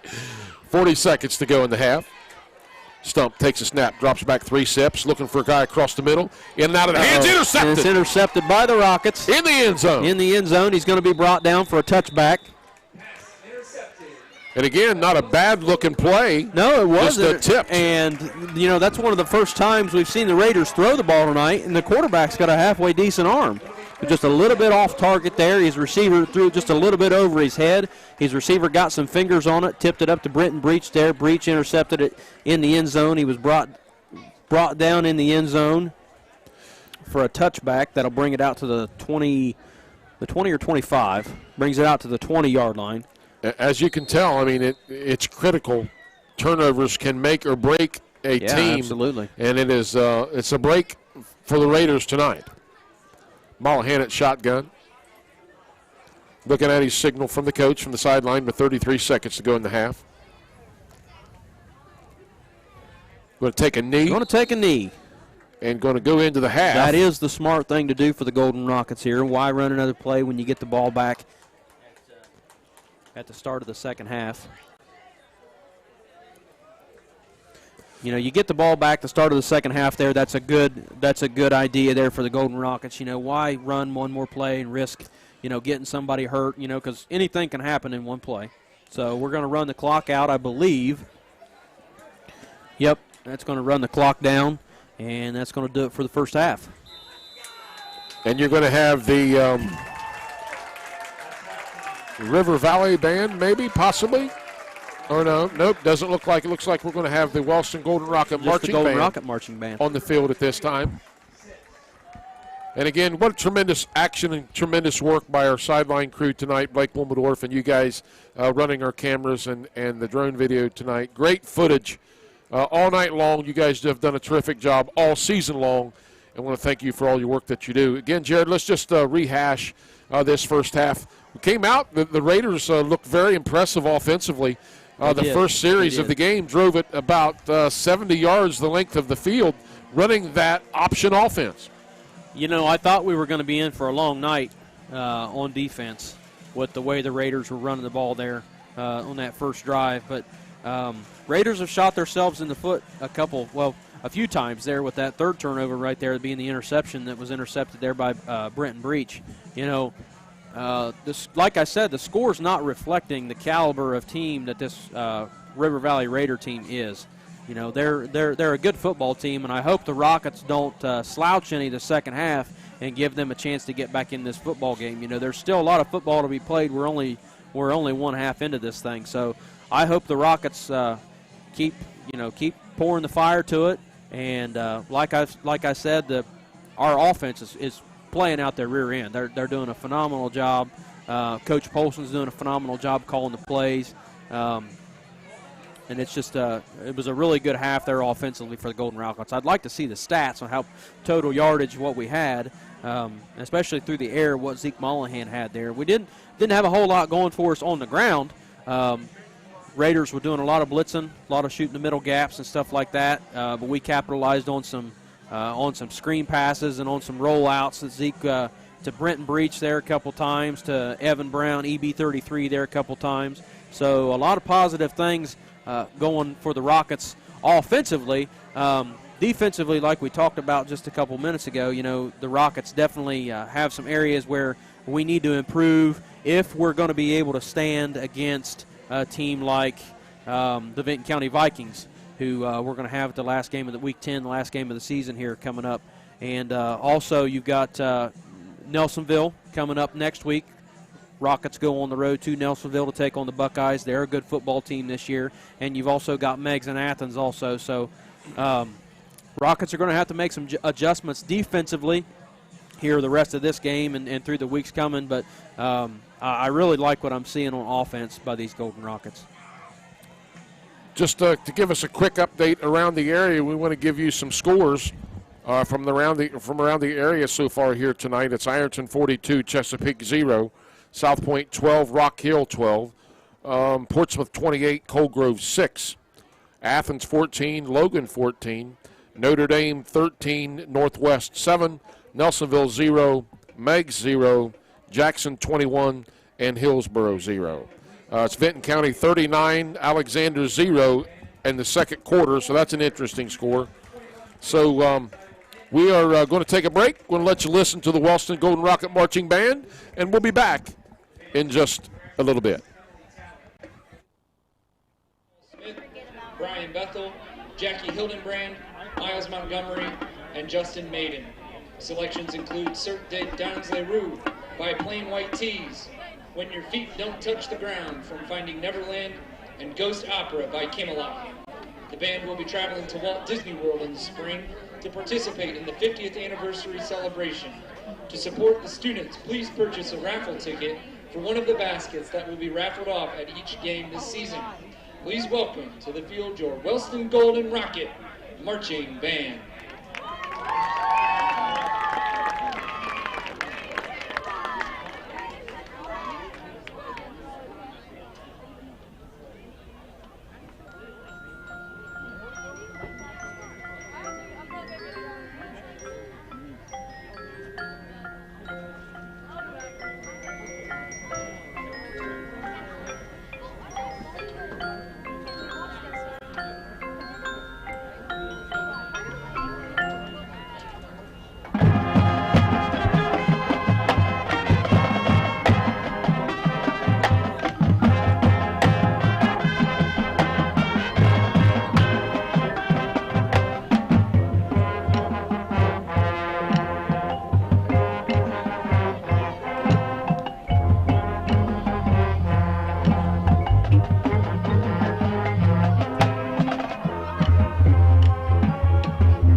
Ladies and gentlemen, I'd like to draw your attention to the field where the senior members of the band have left their shoes to be filled by the future underclassmen.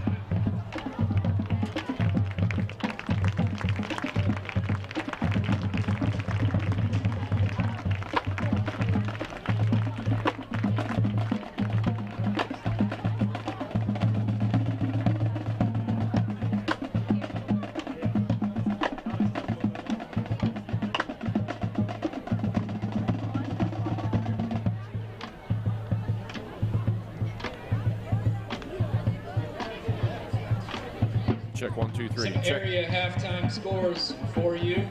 Can't hear anything. At half, Fort Smith West is up on Waverly 21-14. At halftime, Fenton County is up on Alexander 39-0. Welcome back, Golden Rocket fans, to Golden Rocket football right here on BMG Media. Bub Norris, Jared Norris, and joining me here for the remainder of our halftime show, Michael Gray, the brains behind this entire operation. I wouldn't say that. We wanted to bring Michael on our halftime show and give us a quick update. We certainly want to thank Michael for joining us tonight and taking a break out of the booth. It's good to have you in this booth with us tonight. Yeah, a little different out here, obviously. So a lot more going on behind the scenes. But you guys are doing a good job tonight. It's nice to have Jared here, and have him on the call. So what are you out of breath for? Let's not talk about that. So we wanted to bring Michael on here at the halftime show tonight just to kind of give us an update. Our community has been absolutely amazing with the birth of your second son and our second grandson and grandchild and your mom and dad. Yeah. We want to mention them, Brett and Leanna Gray. We wanted to come live tonight and give the community an update on where we're at with baby Tig. Yeah. And you can kind of just fill everybody in on what's going on right now if you have your breath. Yeah, so first off, I cannot thank the community of Wellston and the surrounding area. It's been all over the place, not just here, but I'm partial Wellston guy, so I got to praise this when we can. But it's been overwhelming, the support and just the community. But just to give you background, Tig was born on 8/31. We were under the impression that he was dealing with some hydrocephalus, which is essentially a blockage of brain fluid that wasn't draining properly. We were quickly told that was not the case, and he had a very rare neurological condition called hemimegalencephaly, or HME is how I'm going to refer to it, so I don't butcher that anymore. So rare that Children's in Columbus have never seen a case of it. They've only seen a handful of cases at Children's in Columbus, and it's essentially one half of the brain becomes very large. It's a genetic mishap that happens very early in a pregnancy that almost always goes undetected until the child is born. But it causes overgrowth of usually one side or the other of the brain, and that side that's affected becomes non-functional. And that will cause severe reoccurring seizures most of the time that is resistant to anti-seizure medications. So we've been up there trying to keep the seizures under control as well as get him big enough. Thankfully, we were actually taking car seats up there so that we can have him fitted for a car seat, which means we're another day closer to bringing him home. Mm-hmm. But Trace will be in for a lot of a very long road ahead. Essentially, we have to wait till he's big enough to undergo major brain surgery to disconnect that affected part of the brain, so he'll function with half a brain. Children are very resilient, and usually the good half of the brain can adapt, but our sole focus has been keeping that healthy left side healthy so that he can get big enough to have that surgery. But we're also in talks with a hospital in Washington, D.C. To see specialists down there about a procedure that we can do before he hits their 6 months, 20 pound mark. Mm-hmm. He's definitely not 6 pounds. He was born 9 pounds and 10 ounces. So he beat little Big Brother Bo by an ounce, but he was shorter by an inch. So they got one up on each other. So very long road ahead. Again, cannot thank you guys enough.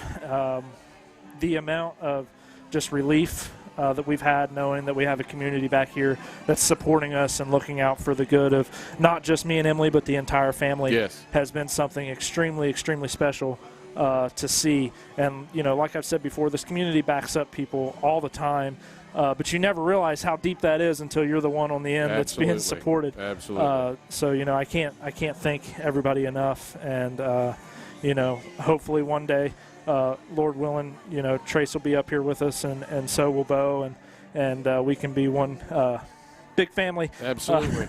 So tell us about the progress Tig has made so far. People ask me every day. Yeah. What is he making progress? Or absolutely. What's the kid eats like crazy, which is a good thing.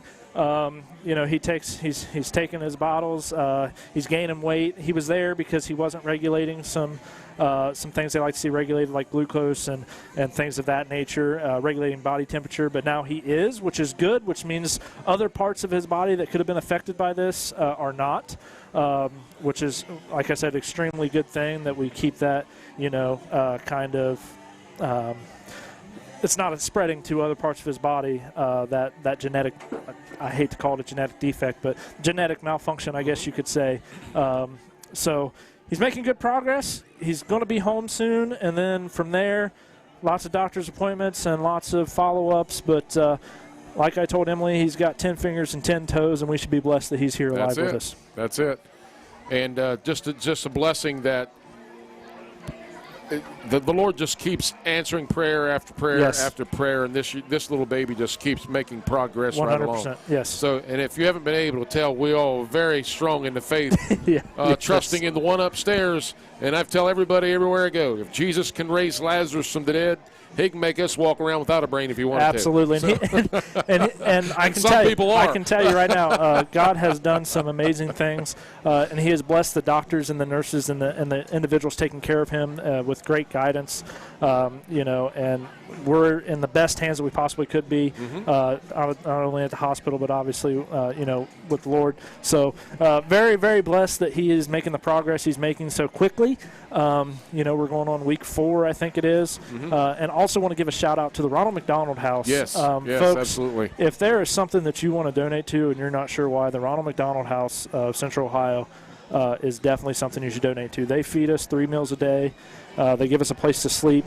They make it very comfortable. They do things around you, give activities for kids. They bring in, they actually had part of the Columbus Symphony up there, and they played in the cafeteria during dinner, and that's been a big relief because it gets very expensive very quickly when you're up there every day, which we found that out pretty quick. Right. So, we just, if that's something that you weren't sure, if you got some extra money or whatever, please, Ronald McDonald House has been a blessing. And a big shout out to grandparents Brett Gray, absolutely, Leanna Gray, Mama Gray.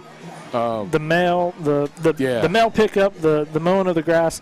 My dad took care of my car. I mean, I've not had to worry about a thing down here. I came home today because I needed a break, as we all do, Emily and Jody as well. Yeah, shout out to my wife. Yeah, absolutely. She's been up there with us since the entire time. So I told her the other night, this is the longest we have been apart since we've been married. She's been great to have around, taking care of Bo, and my mom will be coming up this weekend to substitute for her and kind of take care of Bo while me and Emily are over with Tig in the NICU. And again, just one last time, thank you guys so much. And really, from the bottom of my heart, I'm just so humbled and grateful for everyone here. There's a reason we live in Wellston, right? Absolutely. What a tremendous community and the way they have stepped up and supported this cause.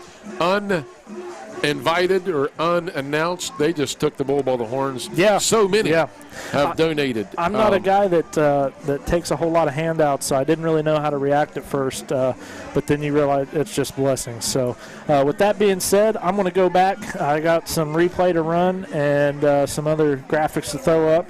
We appreciate you guys. Love you guys. Thank you, everybody that's watching that has supported us. Thank you to everybody that's supported BMG Media, even outside of just supporting It's good me to right get now. you away. We hate to be away from the baby in Columbus, but I'm sure you're glad just to get the night away to be able to get your mind off things. It's going to be weird sleeping alone, though. It's going to be weird sleeping without Emily and Bo in the middle of the bed. So, and that fella laying crossways in the bed with his toes on your side. So. right, I'm going to hand it back to Jared. Thank you, guys. Very good. We are ready to get third quarter action underway. Again, joining us here in the press box, Michael, thank you for the update. Community, thank you again so much for your support, for what you have done for the Gray family and baby Tig. And it's just we just can't say enough. And thank you to Leanna and Brett and my wife Jody for picking up the slack. We try to keep things running here, and I've got 2 girls at the house, and we'll just leave that at that. But what a great job the community has done in stepping up and supporting everybody in this cause. So we're ready to get second half action underway. Jared, real quick update. Raiders came out first series of the game, drove it about 70 yards for a touchdown. Rockets took it over from there. It was a bit of an eye-opener for the Rockets, I think, that the Raiders came out on the ground like that, pushed the ball 75 yards down the field and scored on their first drive. I think the Rockets were thinking, here for a second. You know, we're in for a long night if we don't pull it together here on defense. Just to give some updates, scores in the area real quick as the Raiders come out on the field. Jackson 28, Hillsborough 0, Vinton County 39, Alexander 0 in the second quarter. Zane Trace 49, Westfall 6. Widowsburg 16, Menford 13. Wow, close score. Waverly 21, Portsmouth West 21. We figured that one might be a close ball game. So we are ready to get second half action underway. Piketon 24, Paint Valley 0. Piketon is a real deal, folks. Brenton Breach, Aiden Graham, and Zach Wilbur back deep for the Rockets. As we get ready for action underway, the ball is a left-footed kicker. It's going to take a bounce and caught by Aiden Graham at about the 15. Graham up the left side, makes one move outside, still on his feet. He's going to get outside. Look out. Corner. He does turn the corner and brings it up to about the 40-yard line where he will step out of bounds. 1st and 10 for the Rockets. As the Rocket Express, Jared, hopefully they can keep this attack running. Hopefully they can keep it going. We'll see. See what backs the Rockets choose to go with. Tucker Irvin comes back out here to start the second half, but some great minutes from the junior tailback for the Rockets, number 44, Bodie Kemp. Saw him a lot there in the first half. So, you know something that I failed to mention, and I'll mention it after this play. Mollahan at shotgun. Takes a snap, going to throw it out to the flats to the right. It's going to be caught by Graham on the far side. And again, Jared, he's going to gain about 15 on that play. Let's talk about that real quick. We are doing, River Valley is doing to us what we've done to other teams. You give us 10-yard cushion at a corner spot. And we're going to do this all night long. We're going to pick you off for 15 yards. Absolutely. That's what's happened to us all year. Yep. So 1st and 10 for the Rockets. So just getting third quarter action underway. 11:40 to go here in the third. 33-6 your score. Jared Norris, I'm Bub Norris, bringing you your action tonight right here, live stream BMG Media from C.H. Jones Field. Mollahan at shotgun with Irvin to his right. Takes a snap. He's going to keep it to the right side. Dances, makes a couple moves, and he's going to get back to the line of scrimmage, and that's going to be about it. Number 7, Isaac Mollahan, the ball carrier. Again, I want to be very cautious with still a lot of football left to play this year. How many times I'm going to let my quarterback run the ball? I was getting ready to say. That's the reason why we're up here and they're down there, right? That's what you don't like to see right there is your quarterback cut it back to the inside and then get met by a host of the other team and then get dogpiled on down there because a lot of things can happen underneath that pile. Mollahan, second down, rolls to his left. Irvin's going to make, he's under heavy pressure. Complete. Out in the flats to the 14 for the Rockets, up to the 30, 25, 20. That's Joey Dovenbarger. Joey Dovenbarger. Mollahan to Dovenbarger. I tell you what, we look like we're going to the replay screen there. Mollahan to Dovenbarger over the left side. Maybe. Great set of hands again there by Joey on the play. Dovenbarger. 1st and 10 for the Rockets, all the way down to the 20-yard line. All right, so we're not going to have replay. Trips to the right, Jared. Mollahan drops back 3 steps, looking out of the flats, looking in the flats. He's flushed out of the pocket. Running to his right. Has a man. Incomplete. Had a man, overthrew him just a little bit. I believe it's going to be intercepted. It is intercepted by the Raiders down about the 5-yard line. Overthrew his intended receiver. I couldn't tell who it was from here. Looked like that was number 3 for the Rockets. Be Aiden Graham. Aiden Graham, incomplete. Mollahan under a little bit of pressure right there, was just trying to get rid of it. Had a guy open, just missed him. And that happens. It happens when you're running for your life like that. We're going to go to the replay there. We'll see who it was intended for. Maybe that was Evan. Is it Evan Brown? Nope, Aiden Graham. Aiden Graham, and number 16 on the pick, and that was the quarterback for the Raiders. Yep, Justin Stump. Let's see if the Rockets made any adjustments at halftime defensively. Stump under center, puts a man in motion, going to pitch it back. And he's going to be tackled in the end zone, or did he get out? Nope. He's in the end zone for a safety. Nope, they're going to let it go. They're going to about the half-yard line. They're going to spot it outside the end zone. Okay. Rockets smelling blood on that play, Jared. Well, the Raiders went to a spread offense there and tried to pitch it around the outside. They went away from their option keep. Again, give credit to those guys up front. Number 50 for the Rockets again. That is Peyton Downard and number 7, Brenton Mullins. Well, we've got a broken play here. But well, has to be a quarterback. It's going to be a false start against the Raiders. And I don't know how you go half the distance of goal when it's already on the 1 foot line. The half. I guess you go half of half, so it'd be the quarter line. Penalty call against River Valley, false start. 9:48 to go in the third, 33-6 your score. Keep in mind, if the Rockets score again, we go to the running clock situation. We go to a running clock, and we're already ticking right along on this football game. It's only 8:30.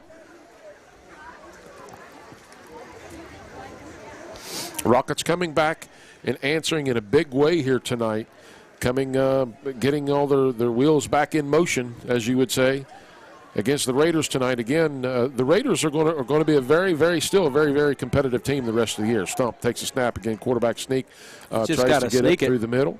Trying to get himself some room there away from the goal line to where they can do something. Well, what I was going to say a minute ago was that we failed to mention so far tonight. I can't believe you haven't mentioned this because you're usually the first one to mention it. It is a beautiful night for football. And it is a beautiful night here at C.H. Jones Field. How's that? It is. Okay. Been a beautiful day all day today, actually. Been a beautiful day today. Sun shining, not a cloud in the sky. Now it's a good day to be out showing real estate is what it was. Well, yeah. I had the day off, so I mowed grass. You didn't bother to come up and mow mine. I hadn't been mowed in 2 weeks. Thank you very much. Wow. You better get on. You better get in there. The wife's away, right? So you just kind of let it go. Play action looks, and he's going to be tackled in the open. He breaks loose. Gets loose, EB33 on the far side. He's not going to get away from Evan Brown, though. As the Rockets actually having stopped in the end zone, and Stump able to break loose and get out of the end zone, brings up 4th down. You know, that was one thing that the Rockets struggled with last week against Alexander's. We weren't wrapping when we would tackle. We would have them for a loss, and then they would slip. We would slip away, or they would slip away because we didn't wrap, and that's exactly what happened right there. We had him in the backfield. Had him in the backfield there. He was able to break loose. He just broke loose. Brenton Breach back deep for the Rockets at about his own 42-yard line. Snap is good. The punt. It almost blocked. It's going to hit at about the 40 and stop. Get away from the ball.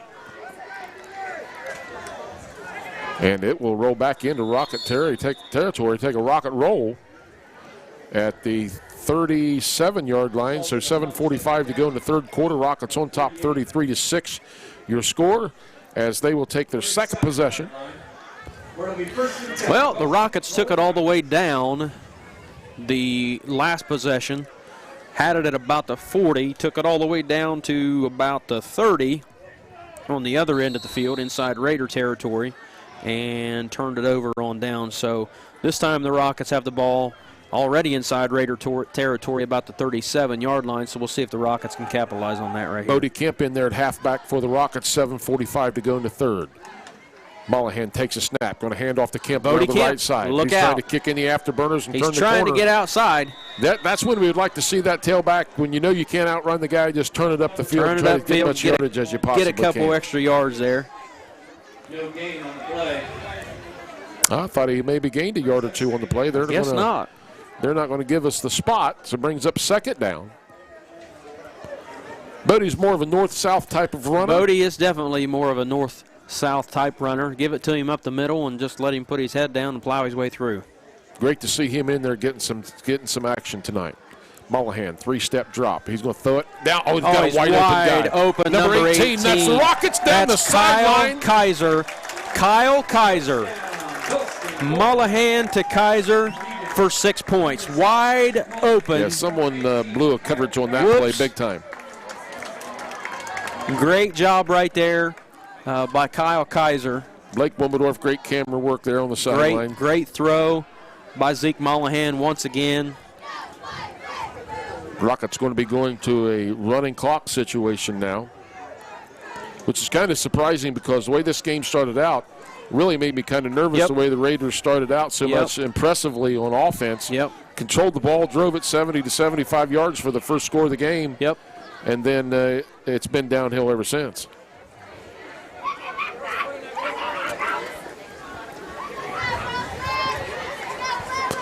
Weber on the kick. His kick is up. Don't think it's got enough to get there. It is just short. So 7 minutes exactly here in the third quarter. Again, the Rockets on top, 39-6 your score. And we just mentioned, Jared, just a moment ago, the Raiders had one great drive, the first drive and series of the game, but since then it's been all Rockets. Since then it's been all Rockets, and it's what you like to see up here. That's for sure. And I think that's the first touchdown of the year for Kaiser. Yeah, I believe so. Beautiful pass from Mollahan to Kaiser for that touchdown. Probably looking like Johnny Scott down there for the Rockets. Johnny is a freshman, number 1 for the Rockets down there on the sideline, getting his arm warmed up and loose, looking like he can throw the football pretty well. He does throw very well. We might he looks like a little miniature version of Jeremiah Frisbee down there with that hair. So we'll see what happens. It's got to be the hair. Chase Ingles from last year and a couple years ago. Oh, I'm telling you. All about the hair, baby. 7 minutes to go in the third. Rockets up big, 39-6. What a bounce back from the last couple of weeks and plays that the Rockets, teams that the Rockets have played. Offensively, the Rockets clicking on all cylinders and doing the same thing on the defensive side of the ball as well. Brenton Breach on the kickoff for the Rockets. They do the traditional lay it flat on the ground. Breach is going to kick it, squib kick it. Caught at about the 37, number 14 with the ball. Trying to work his way up north and south, and he's just dragging some guys with him. Impressive run by number 14. There's determined. And that is Ryan Jones. He's a senior running back and linebacker for the Raiders, and no easy bringing him down. You know, he just, Jones there, I think he just. Rockets got this thing of trying to pull the trousers off of these players tonight. I don't know what's up with that. You ought to be working on pulling their shoes off and not the trousers. That's where we ought to be tackling them, down around the legs. 6:35 because as you saw right there, Ryan Jones is just going to drag you if you try to tackle him up around the shoulders or the hips. 39-6 your score. Let's see if the Rockets can make a defensive stand. Raiders have really good field position right here. Stump under quarterback, under center for the Raiders. They're packing it in tight. Takes a snap. He's going to roll to his left. Option back. And again, Rockets had it defended nicely. But got a flag. Got a flag on the play. Probably going to be. Might be a face mask. And holding, illegal block in the back is going to be the call. There is a flag on the field. Be holding against the Raiders. Tucker Irvin made that tackle and then let out the biggest rah you'd ever heard. It's my house, baby. 5:45 to go. Again, it's a mistake-prone Raider offense tonight. They had one great series, first series of the game, and again, it's been downhill since then. But you can see the ability of being able to move the ball, this Raider offense, of being able to move the ball with this offense if they could just minus the mistakes. Hands off to Conkle around the ref side, and not much happening there. Rockets had that defended very well. EB33 getting up off the bottom of the pile there. And that's Tucker Irvin, I believe. Oh, yeah, that's 32. right. Tucker Irvin and Brenton Breach in on the stop for the Rockets. Tucker coming up from that outside line, left outside linebacker spot. 5 minutes to go in the third. We are in a running clock situation, so that clock's going to keep running pretty quick. Again, I don't know who all remains on River Valley's schedule. We could look that up here in a little bit, but they, even though the score is indication of what it is tonight, they are not a pushover team. Rockets defensive again have snuffed that out extremely well. On the stop there for the Rockets, I believe it was number 5, Garrett Brown. Yep. Number 7, Andrew Huck was the ball carrier for the Raiders. Bring up third down, and we'll call it a long way. Man, what defensive adjustments, Jared, you got to make. And we talked about that.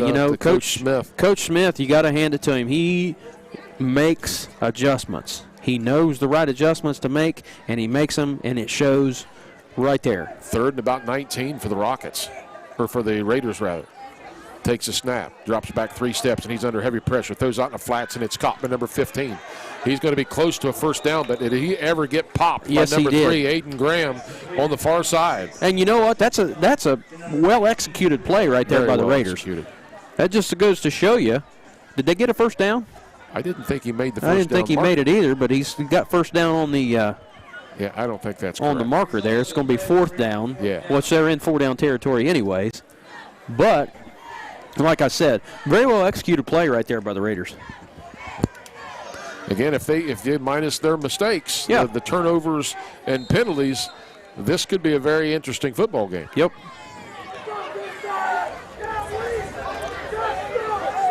Stump under center. Oh. Everybody and their brother's moving. Everybody no flags on the play. flags. Stump's on the roll. He's on the rush, and he's going to be hit by several Rockets. Garrett Brown. And I don't understand, folks, and I got to say this. Peyton As Downer. an official, you want to blow that whistle. When you know that quarterback is in the grass, blow that whistle Don't get quickly. him hurt. Don't get him hurt. They let us drive him about 10 yards, Yep. which I would have liked to have seen that. They're going to You'll see this here. on the replay here coming up. Is when this quarterback is hit in the pocket, and you'll see this right here. Now he's in the grasp. He's not going anywhere. Yep, blow it dead. And he hasn't blown the flag. He hasn't blown the play dead even yet. And that's good to see out of the Rockets, though. You're going to play till the whistle. You're going to play till you hear the whistle. You're going to drive. You're going to drive. You're going to drive your feet until the whistle says stop. 2:49 to go in the 3rd. The clock's running. Continuous clock motion. 39-6 your score. Mollahan still in at quarterback at shotgun. Takes a snap. Drops back 3 steps. Throws it across the middle. And what a catch! Oh, my goodness. Wow. Joey Dovenberger. Go to the replay on that, guys. What a catch. One-handed snag by the senior. They're going to try to get it up on the replay there for us. Wow. The Rockets have got 2 guys in the playbooks tonight, and you'll see it. What a catch here by Dovenberger. Look at that, folks. Mollahan going deep. The end zone. Wilbur almost makes a circus catch. They're going to go back to the Dovenberger replay right here. Zach Wilbur almost had the exact same catch. Wow. Now, I got to hand it to Zach Wilbur. His ball was a little bit tougher to catch than Dovenberger's right there. Still an unbelievable catch right there by Dovenberger, but if Zach Wilbur would have made that catch right there, that would have really been something. Going to screen it out to Bodie Kemp. Look out. Here he comes. The train is on the move, boys. Look out. He just rumbles and stumbles up the sideline. I wouldn't get in his way. I wouldn't get in his way. I'd dive at his legs or something to try to take them out because there ain't no way that I'm going to. Full steam ahead, that's for sure. There ain't no way I'm going to step in his path. Absolutely. He's coming at you. Minute 10 to go in the 3rd. 39-6 still your score. Rockets on the move once again. I would expect mass substitutions in the 4th quarter. I would think so, yeah. I would think so. We got Nelsonville next week at Nelsonville. We want to keep everybody healthy. Kemp in the game still at tailback. Pump fake. Little pump fake, little stop and go action there by the receivers. He's trying to get open. Got to get open. Turn up the corner, and he does. Dances toward the end zone. Going to be stopped at about the 4 as Mollahan, as my dad used to say, son, don't pack that football like a loaf of bread. That's tuck right. It and go. You better tuck it in there. I heard Jordan Lackey a couple weeks ago mention about our receivers in that situation right there. When you see Zeke Mollahan rolling around outside the pocket looking for somebody to throw it to, make yourself presentable to him. Forget about the route that you're supposed to be on. If you see him running for his life, get open. Just like backyard football somewhere. Run around out there. Yeah. Run around out there. Make yourself available, open to him so he can get rid of that football. Not sure the Rockets will run a play here with 4 seconds. They're going to let it run down all the way, and that will do it for the end of – that will do it for 3 quarters. So with 3 quarters of play here at C.H. Jones Field, it's the all Rockets so far tonight. 39-6 your score. We're going to take a break. I guess we will keep it right here for just a moment. again and talk about upcoming games for the Rockets. Jared, the Rockets will go on the road next week to Nelsonville, which Nelsonville is a much improved team again this year. Yep. Rockets are going to have their hands full on the road over there. They are. That should be a very good matchup as the Rockets go to Nelsonville next weekend. We're going to take a short break here. We're at the end of the third quarter. Rockets up 39-6 over the River Valley Raiders, and we'll be right back after this commercial break.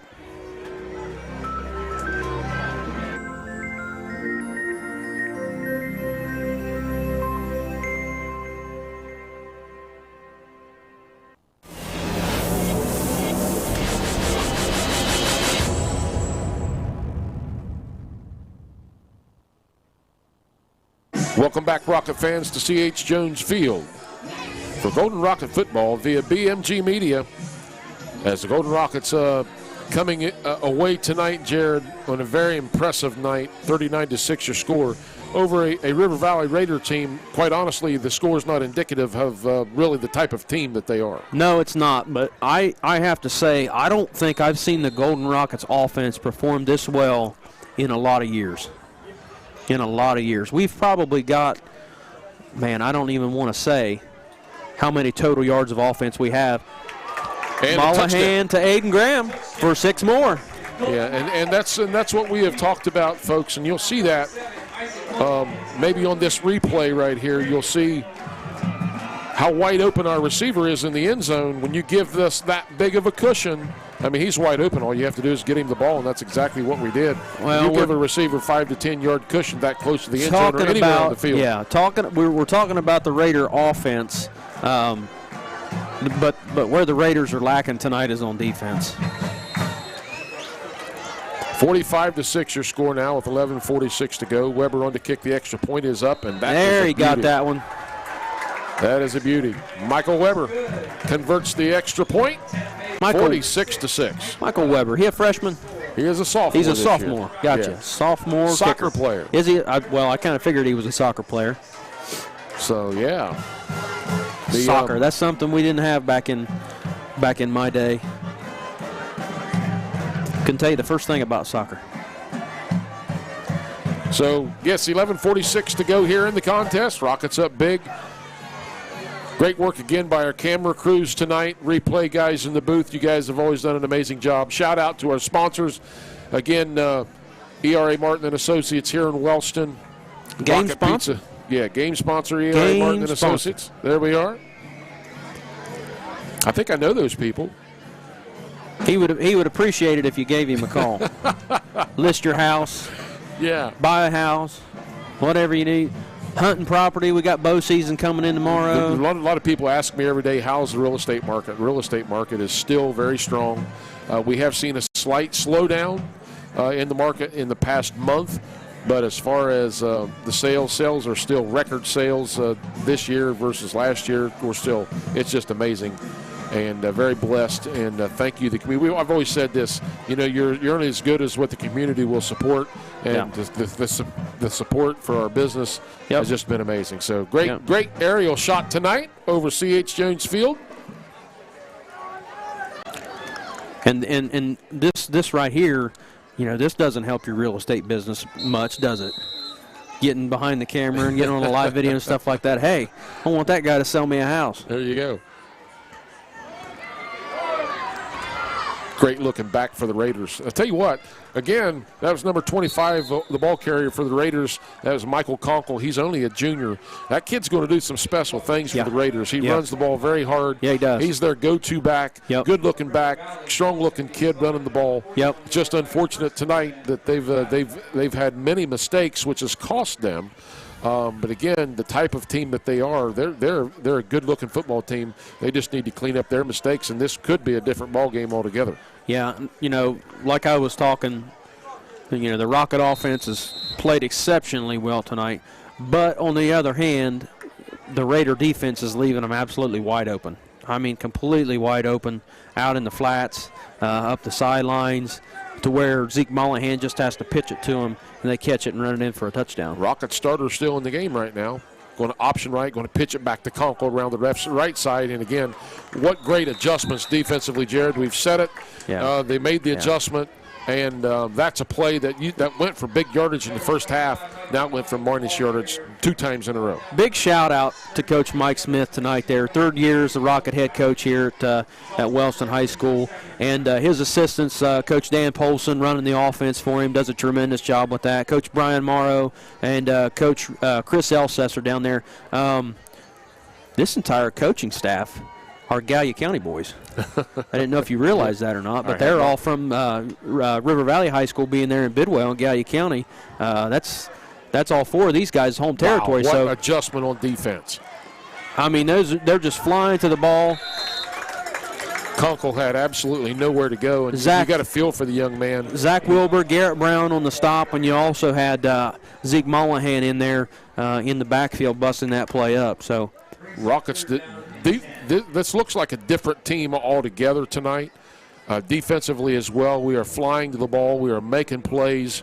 Again, River Valley, these are the same plays that they ran the first half that they had tremendous success with. But the Rockets have made the adjustments, Jared, and we've made the adjustments.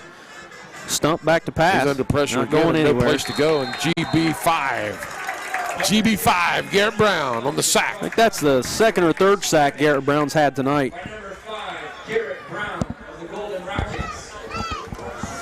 9:06 to go in the game. 46-6. Expect mass substitutions here, I would think, here shortly for the Rockets.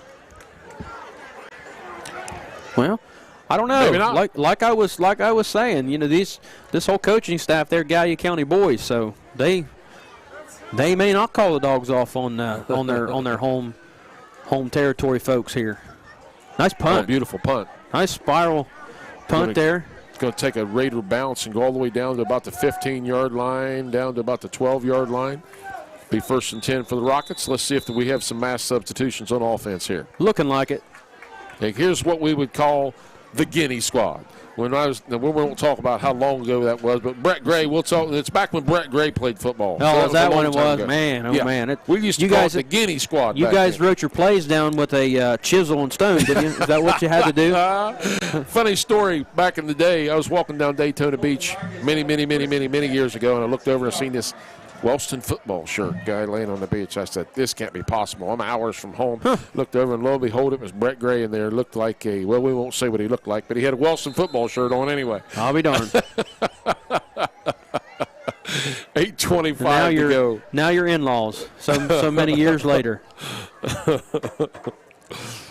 All right, new quarterback in the game for the Rockets as well. You guy called him Johnny a little bit ago, Scott. Jared. Takes a snap. He's going to roll to his left. Look out. Johnny Scott. We're calling him Johnny on the Scott. Number 1, Johnny Scott, the ball carrier. Johnny on the spot, Scott. There you go. Brought down, no gain on the play. 7:55 to go in this one. Rockets big, 46-6 your score. Great camera work again by our crew tonight, all over the stadium tonight. Sideline work, aerial video has just been amazing. Scott at shotgun. Pistol formation, hands off 2. Ooh, and he smacked at the line. That's number 27. That's the other Kemp. Nope, that's number 37, and that is Cole Kemp. Yeah, that was his brother, younger brother. Cole Kemp is a freshman. Would he be the runs younger. just as hard. He does. I think he actually hit one of his own linemen right there, and it just knocked him. He was running so hard, he ran right into the back of him and knocked himself over. Again, shout out to all of our linemen again tonight. Again, they have just been working their tails off to get where they are, because again, last year there was just not a lot of playing experience. Maybe. Scott tries to get the corner around the right side, and going to bring up a 4th down situation. No gain on the play. But again, shout out to all of our linemen up front. Again, we have number 50, Peyton Downer, number 52, Brandon Clagg, 54, Rames Morgan, 55, Ethan Cottle, 58, Brennan Taburn, 59, Michael Richardson, 64, Dayton Breach, 70, Brendan Mullins, 72, Xavier Miller, 75, Hunter Collins, 76, Ian Cooper, 77, Landon Hypes, 78, Gage Goheen, 79, Leland Shively, and 81, Levi Bellard. Punt by the Rockets. It's going to take a Rocket bounce. Good punt all the way down to almost the 30. Those guys have had to do a lot of OJT this year to catch up because of, it's a brand new line for the Rockets this year. And tonight they've really stepped up to the plate and have just done a phenomenal job. Offensively, defensively, they've done a great job. So hats off. Linemen never get the credit that they deserve. No, tonight. they don't. And they're the most important people out there on the football field. You know, you think the quarterback, the running back, or the wide receivers, and the tight ends and stuff like that, they're all the playmakers. But, guys, none of this is possible without your offensive and especially your offensive line moving the ball down the field on offense. But still none of it's possible without a defensive line either. 6:20 to go in this one. 46-6 your score in favor of the guys in blue and gold.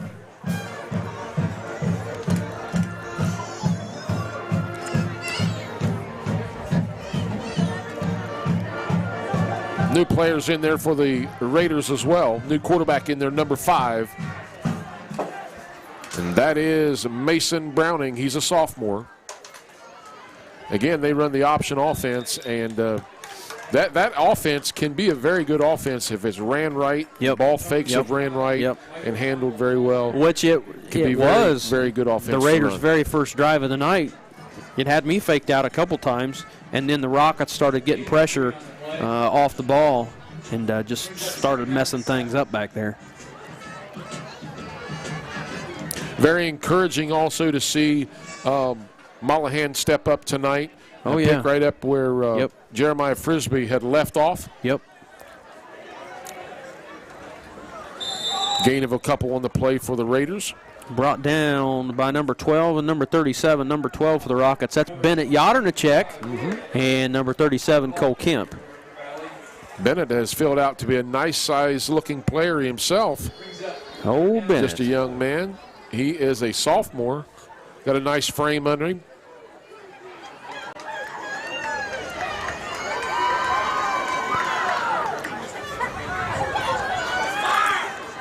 Raiders take the ball, take the snap, rolls to his right, and stop. That right there was a perfect textbook tackle. There you go.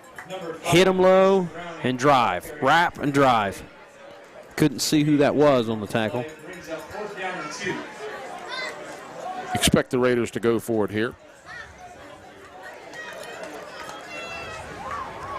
Sometimes I think the Guinea squad, as you call them, they remember more of the fundamental things than the first and the second team do, just because it's just repetition.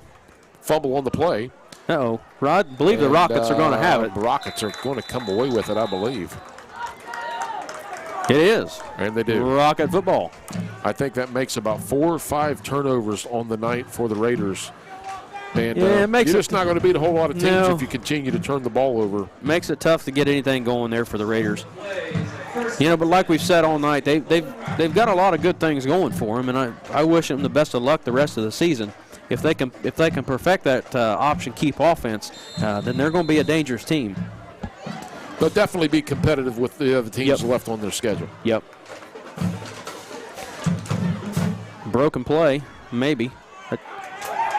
Pass complete. Johnny Scott to Fott. To Cale Fott. Scott to Fott.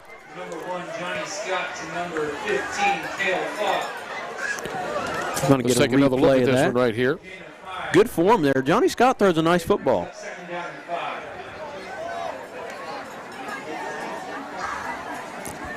Looks just Give about him a like gain of about 6 on the play, Jared. Second down and 4. 3:28 to go in the ball game. Scott at shotgun in the pistol formation. Hands off. Gives it to Cole Kemp. And he's met right at the line of scrimmage. Not much happening. Number 37, Cole Kemp, the ball carrier. Coach Smith never stops coaching. Well, Giving the Guinea squad a little earful down there. Yeah, absolutely. I mean, you want to treat all your players the same. You want to treat all your squads the same, no matter who's out there on the field. You know, you're going to give 100% to your first team. You need to give 100% to your backup guys in there too. Scott at shotgun. Younger baby Kemp in there at the pistol formation. Going to hand it off to him over the left, around the left side. Again, you can watch this young man. He runs. He tiptoes a little bit more than his big brother does. Yeah, he tries to put a little more finesse into it. And maybe a little more athleticism than older brother, but older brother just says, I'll just soon run over you than try to go around you. I'll take running north and south as hard as you can go any day over athleticism and being able to juke somebody out. 2:20 to go here in the contest. 46-6 your score in favor of the Rockets. Because one thing more embarrassing than getting juked out by a running back is getting ran over by a running back. Scott at shotgun. Going to hand it off to Kemp again. Nope, going to bootlegging. He's got a lot of real estate. Run the ball, son. Run the ball. Oh. You had a first down. Yeah, but he wanted to throw it. He wanted to throw it to him. Zeke Mollahan was hogging all the touchdowns out there throwing it. So, I tell you what, though, for a freshman, Johnny Scott is a good-looking quarterback. He runs the play action well. He rolls out well. And he does a nice job there at the quarterback spot for the JV team. Getting the microphones ready here to go down on the field, go handheld with Coach Smith here after the game, so make sure you stick around for that. It will be 1st and 10 for the Raiders at the 2:04 mark remaining here in the contest. 46-6 your score.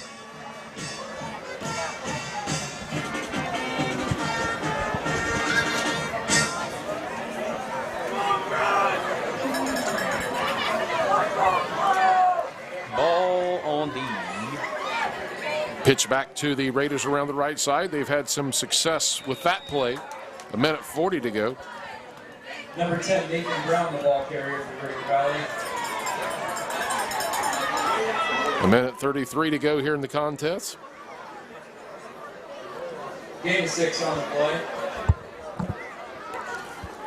So next week, the Golden Rockets will take their show on the road to Nelsonville, Jared, and that's going to be that's always been a huge contest. And it's a bit of a rivalry. It always has been, at least ever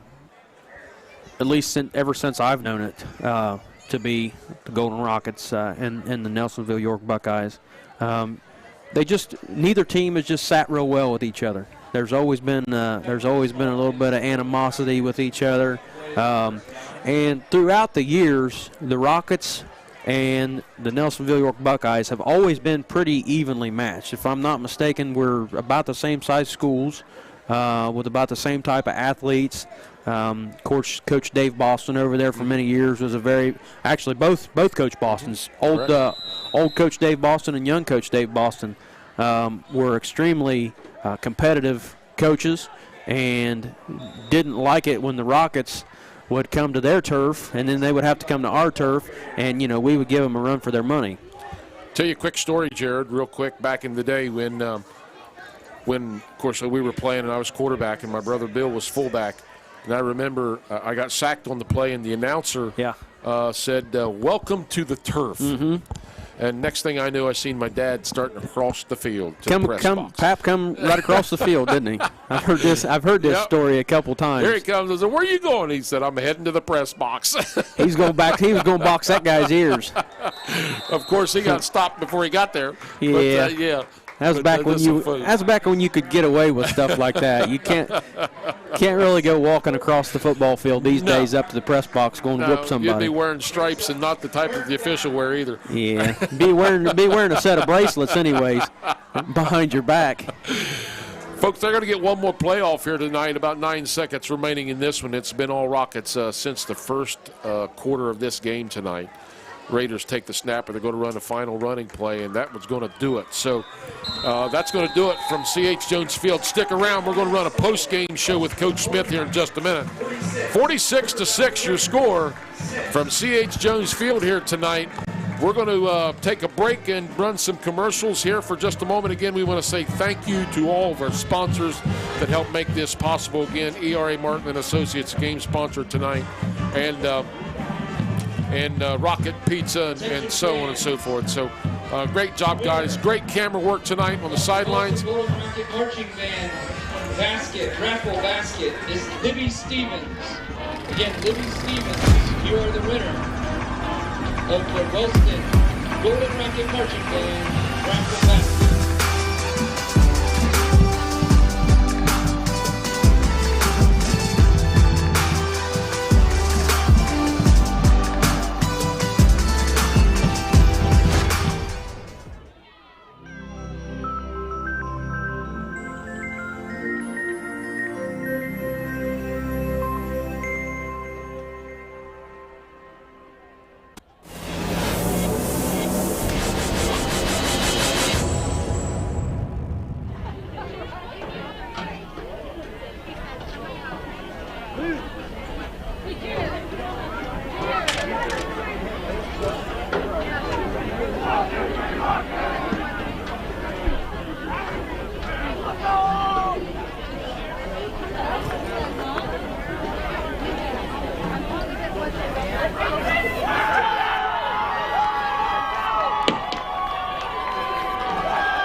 Welcome back, Rocket fans, to C.H. Jones Field. Bub Norris and Jared Norris back talking to Coach Smith.